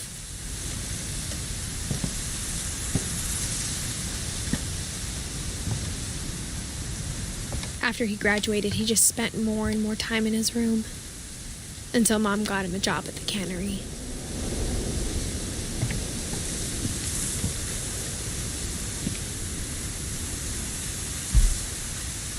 Everyone always told me to stay out of Louis's room. Except Louis.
Louis's room smelled very, very familiar. That part of him lived on.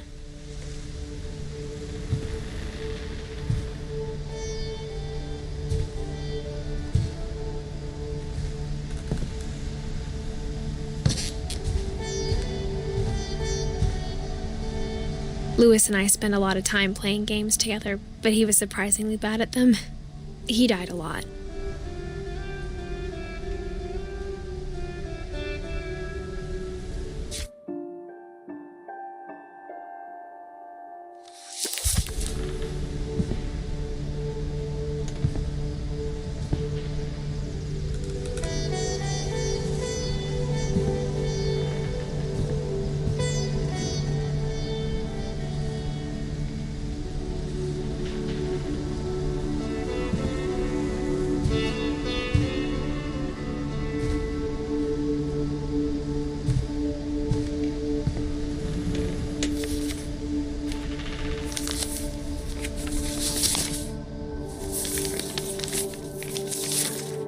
Dear Mrs. Finch, as Lewis's psychiatrist, I can understand your desire for an explanation. As I see it, the trouble began in January, shortly after we convinced your son to seek treatment for substance abuse. Newly sober, I believe Lewis first noticed the monotony of his daily life.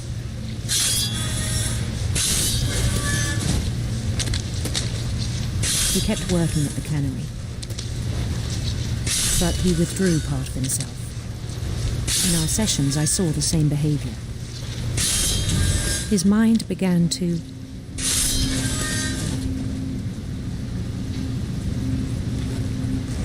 wander.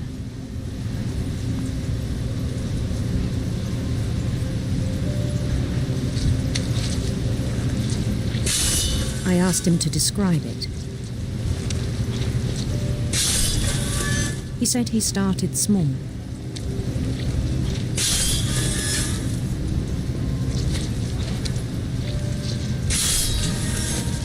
Imagining a labyrinth.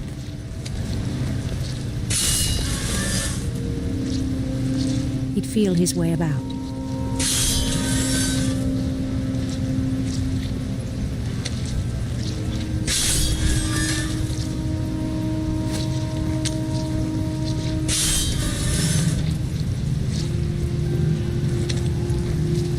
Then something moved.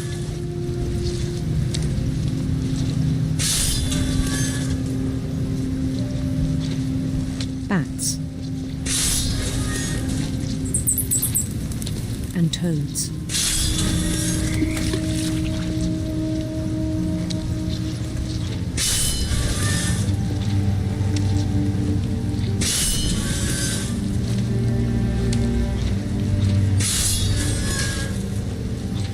And things that have not names.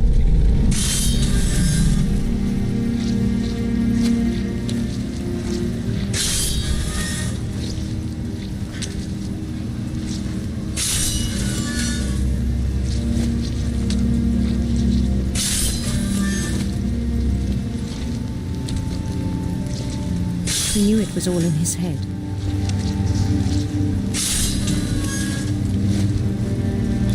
But he took it very seriously.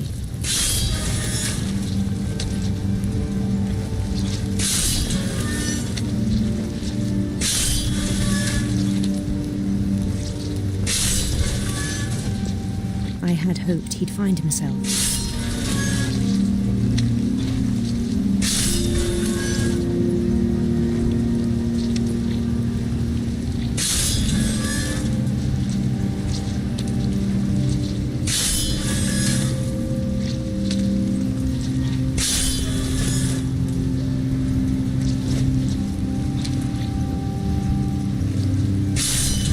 But he found something more.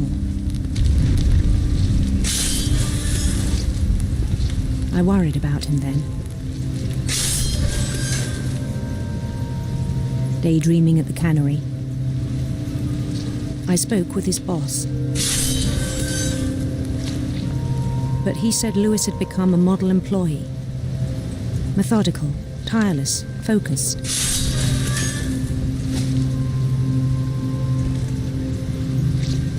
Like a whole new Lewis. So I let him go on.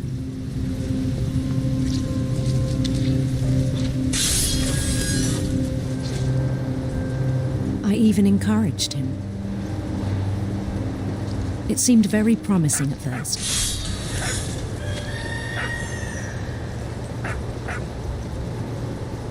He told me he'd made a new friend.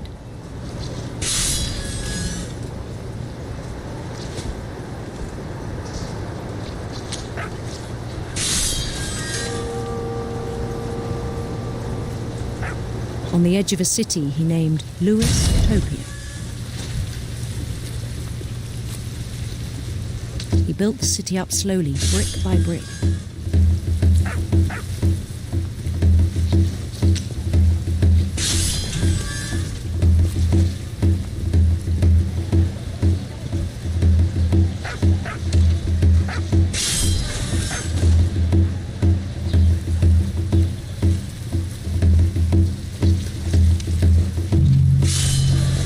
Then he made musicians.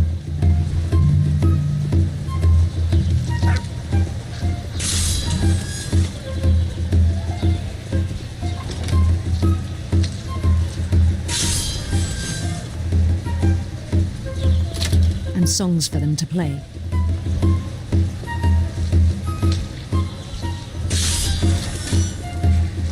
He talked about starting a band.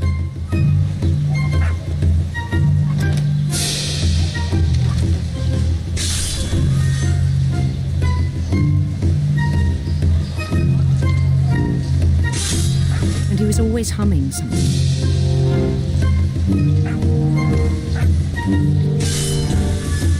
Every day his imagination grew stronger.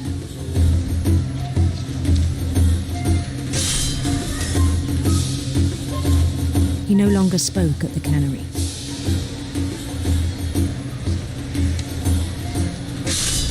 But his chopping was as reliable as ever. Then one day it struck him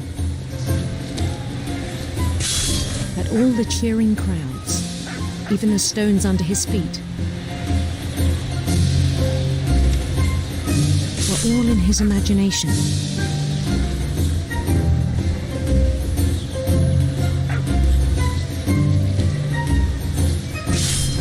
So he could do whatever he wished.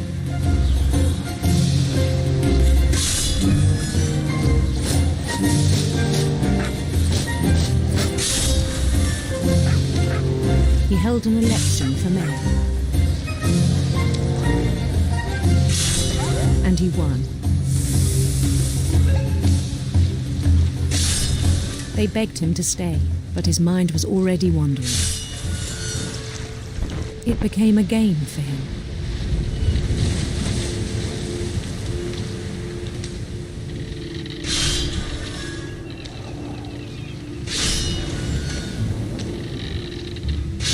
He'd conquer a city, then immediately push on.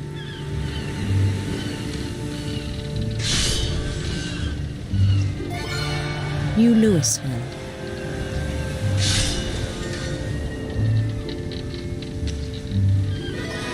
St. Louis.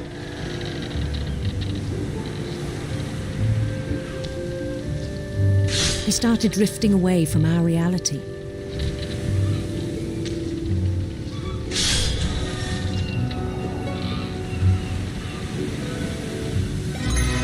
Minneapolis, until one day he forgot to go home from the cannery.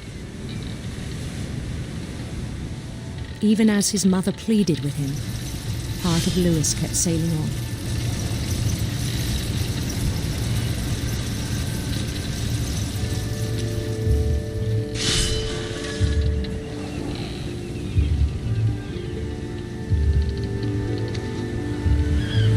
In Louisburg, he heard rumors of a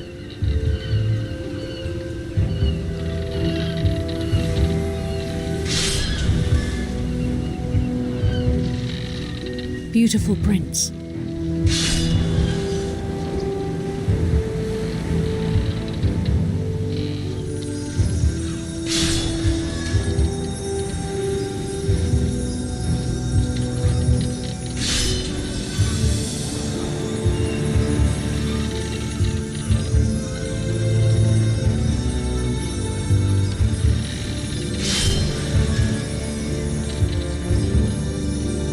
The prince was on his own quest for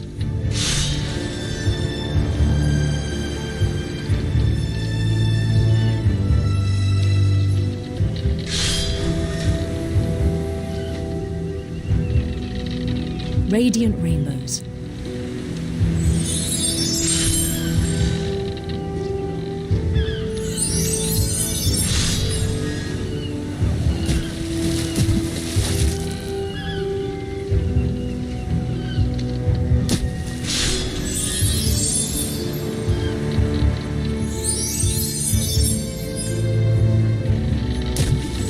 He followed the sound of his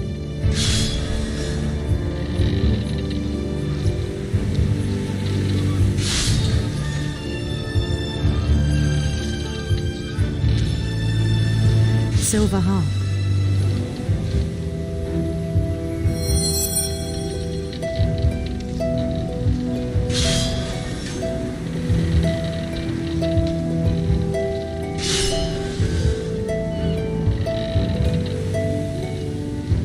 His chase led him to a golden palace east of the sun and west of the moon. even then, his logic remained sound.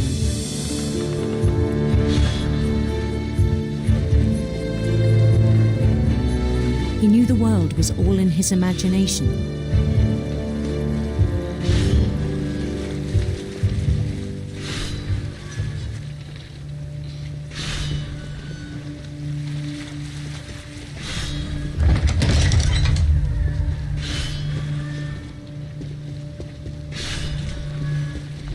But he was so proud of having created it.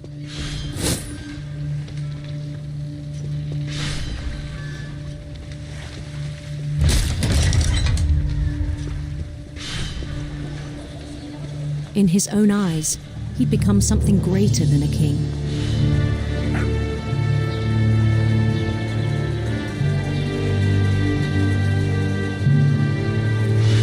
For someone who'd never known success in the real world, I think it was overwhelming. And then it struck him that the real Lewis was not the one chopping salmon, but the one climbing the steps of a golden palace.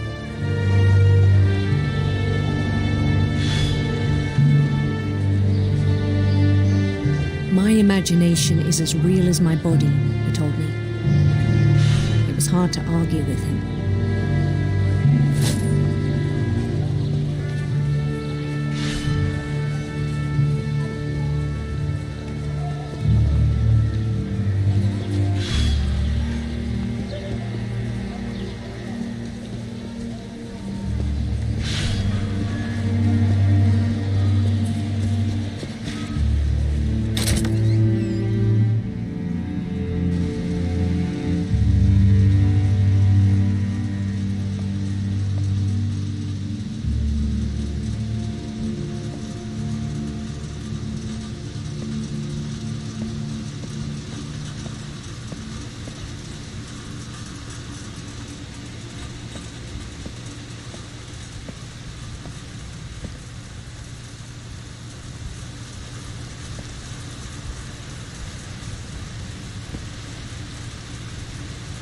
He began to forget the world we know.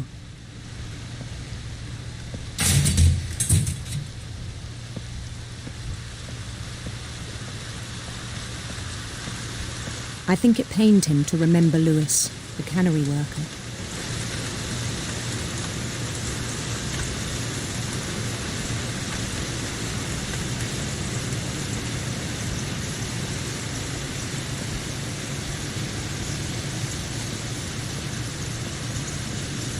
He began to despise the man with a royal contempt.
I still thought I could save him.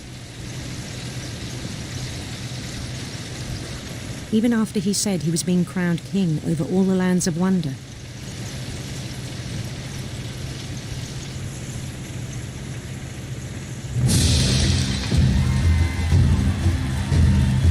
The palace would be packed with his companions.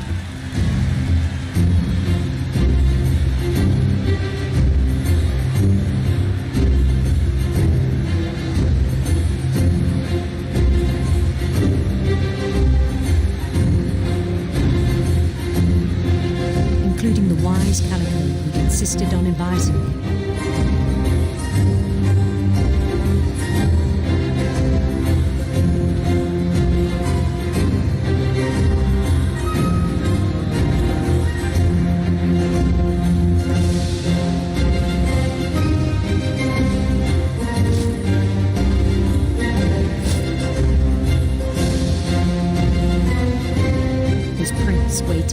holding his crown.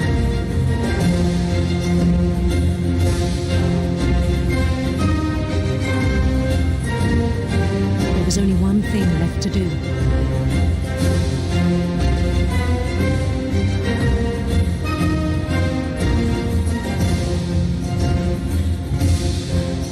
Bend down his head.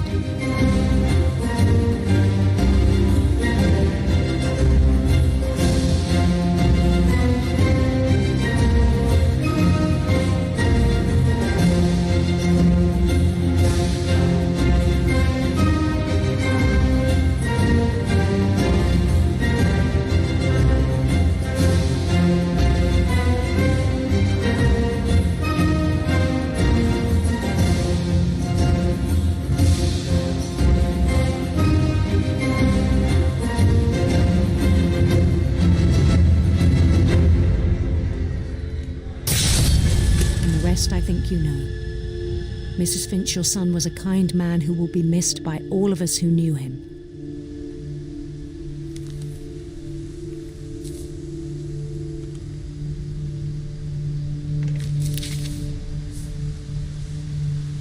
My brother was really cool. I wish you could have met him.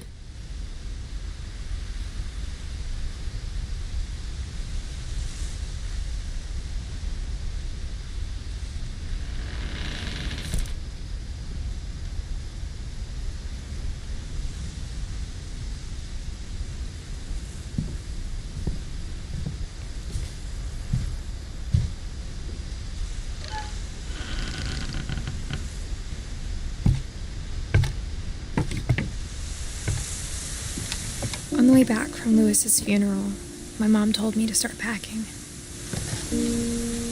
She waited until the day before we left to tell Edie. I'm not sure if she wanted to make it easier or harder.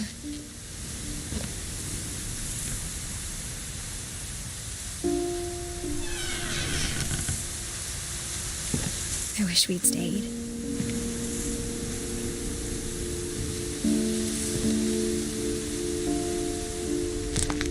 But I understand why we left.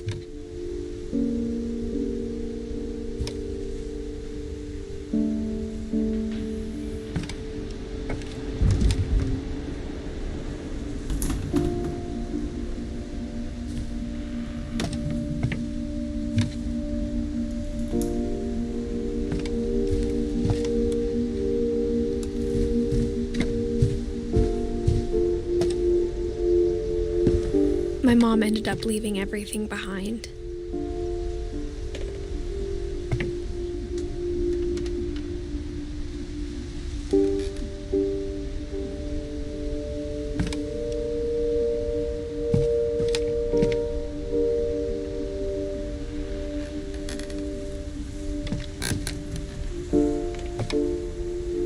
What happened that night had been coming for a long time.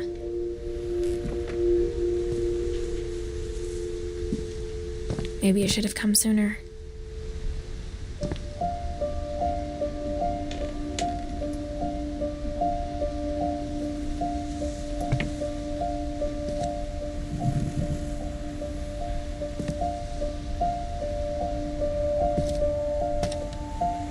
But it had to end one way or another. All that's left now is to tell you about that last night.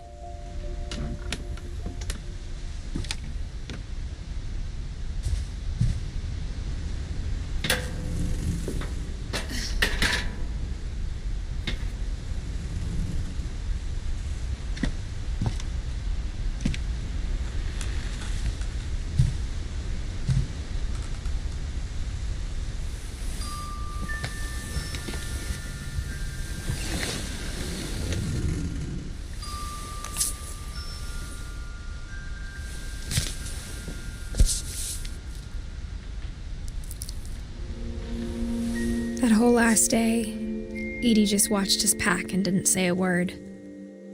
Until supper, when she raised her glass and said, "To our final night together, and all our final nights apart." Grandma, you know what I said about alcohol. Some of your medications are Edith, very specific. I left a present for you in the hallway. Why don't you go open it? The grown-ups have to argue now. I'm sorry, you're right. We're all leaving tomorrow. Let's just enjoy our I'm last... not leaving. Edith, you're excused.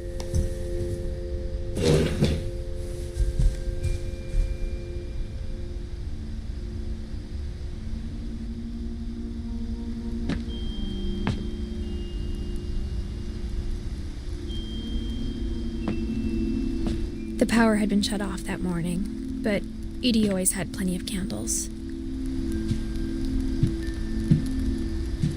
When my mom sealed the library, I don't think she knew about the other entrance.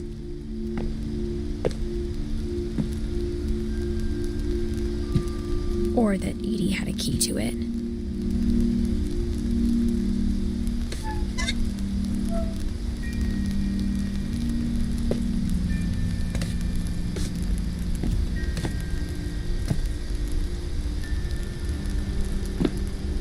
That thing you're afraid of isn't going to end when you leave the house. Edith has a right to know these stories. My children are dead because of your stories.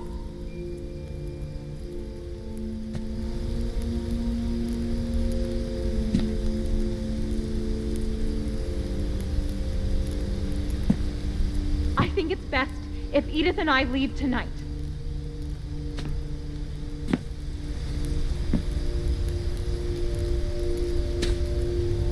We'll have the nursing home send a van for you in the morning, okay?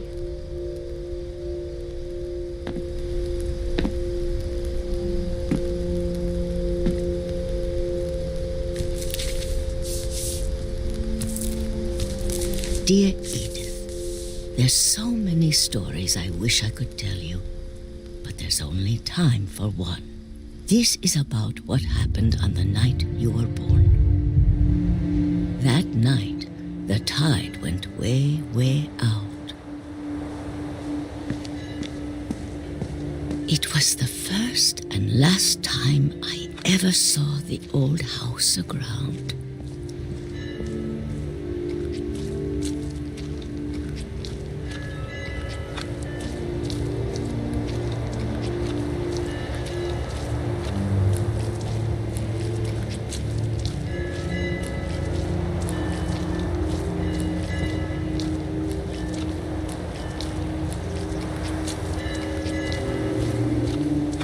It smelled awful. You know, I've seen that house every day of my life.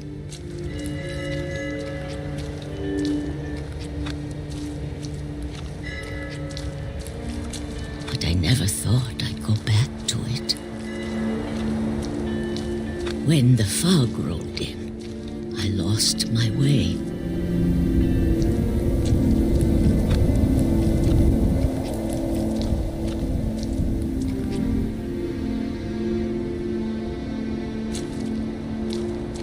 I got turned around.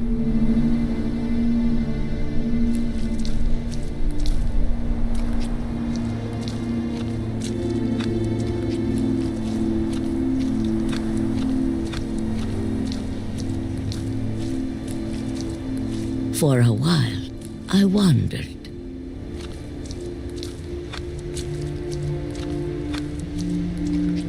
I started seeing things.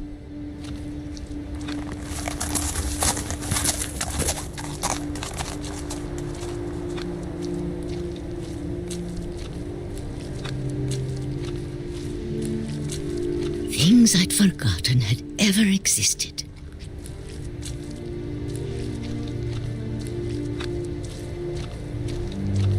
But when I saw them, they felt like old friends. That night, a lot of things came back to me.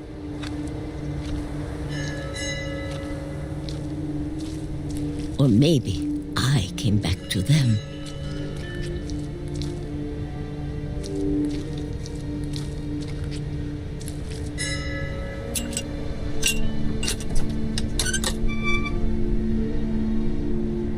Things I can't explain, but that I need you to try and... Edith, what are you doing in here? It's mine. Edith! Mom, you're gonna rip it! Let go! I kicked and screamed, but Mom dragged me to the car. I never saw Great-Grandma Edie again. The next morning, the band came to pick her up, but she was already gone. After that, we moved around a lot.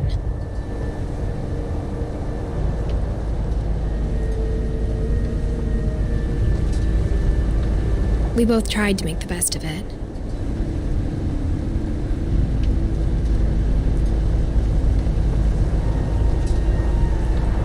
A few years went by.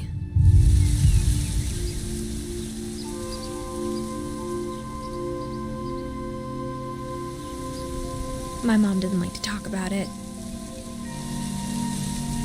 but she started getting sick a lot. The rest happened pretty quickly.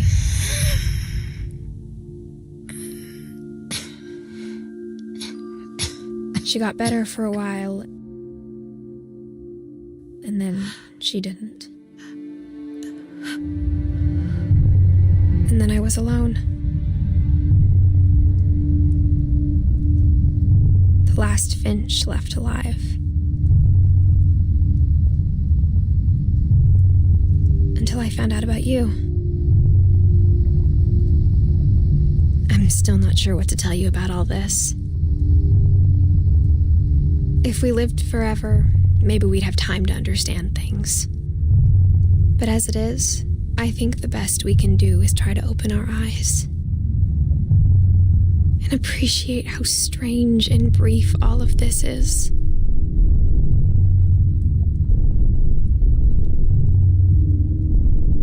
This journal was supposed to be for you.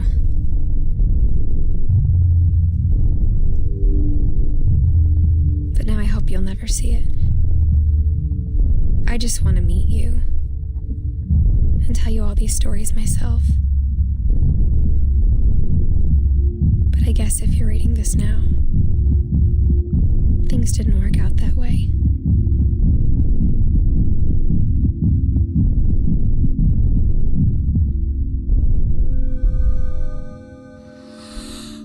This is where your story begins. I'm sorry I won't be there to see it. It's a lot to ask, but I don't want you to be sad that I'm gone. I want you to be amazed that any of us ever had a chance to be here at all. Good luck.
I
remember when we couldn't stay apart, holding hands and making love out in your car.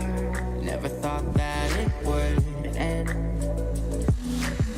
but I was young and didn't understand my heart. Spoke a tongue I never heard of. You were warm by all those words I couldn't say.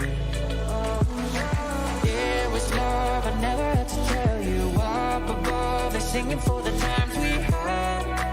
Memories haunt below. Rode the line until it hit the ground. Now ain't just right to tell us that our love has died. I wish I could have known back when you were mine.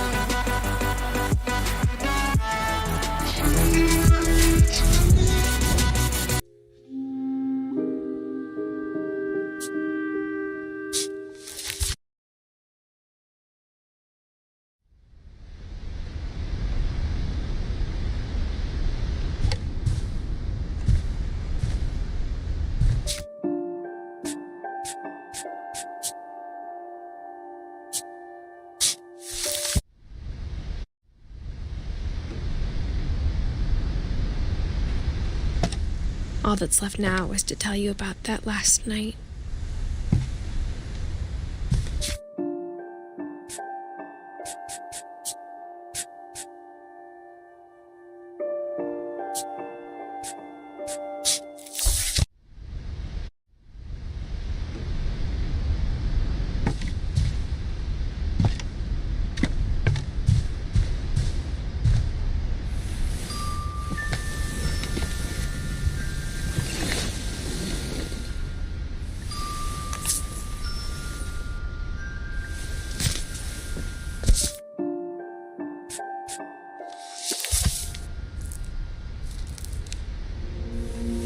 That whole last day, Edie just watched us pack and didn't say a word. Until supper, when she raised her glass and said, "To our final night."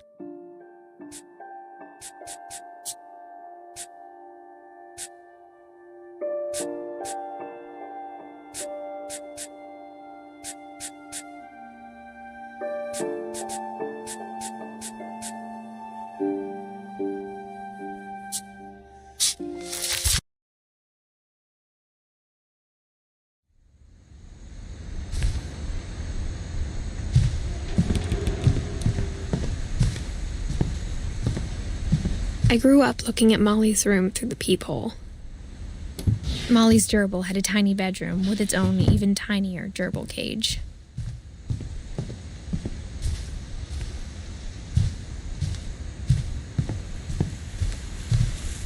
being...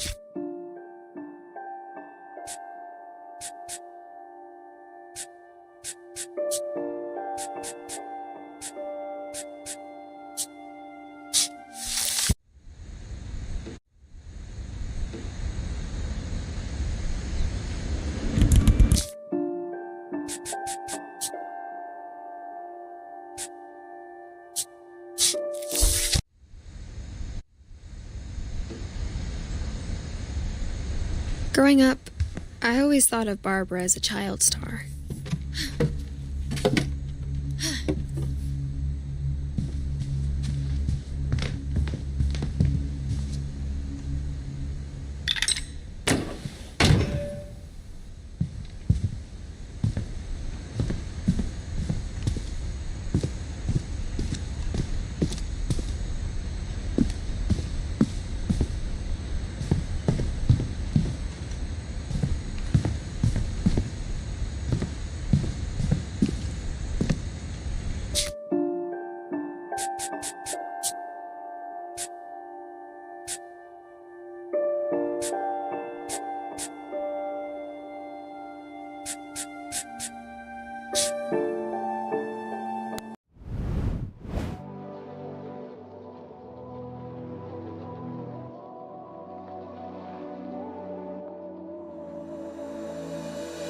I remember when we couldn't stay apart, holding hands and making love out in your car. Never thought that it would end, but I was young and didn't understand my heart. Spoke a tongue I never heard of. You were warm by all those words I couldn't say. It was love I never had to tell you. Up above, they're singing for the times we had. Memories haunt below. Till it hit the ground now. Angels ride to tell us that our love has died. I wish I could have known back when you were mine.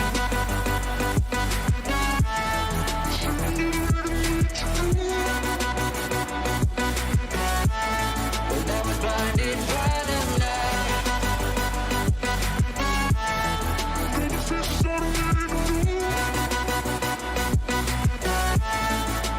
Back when you were mine,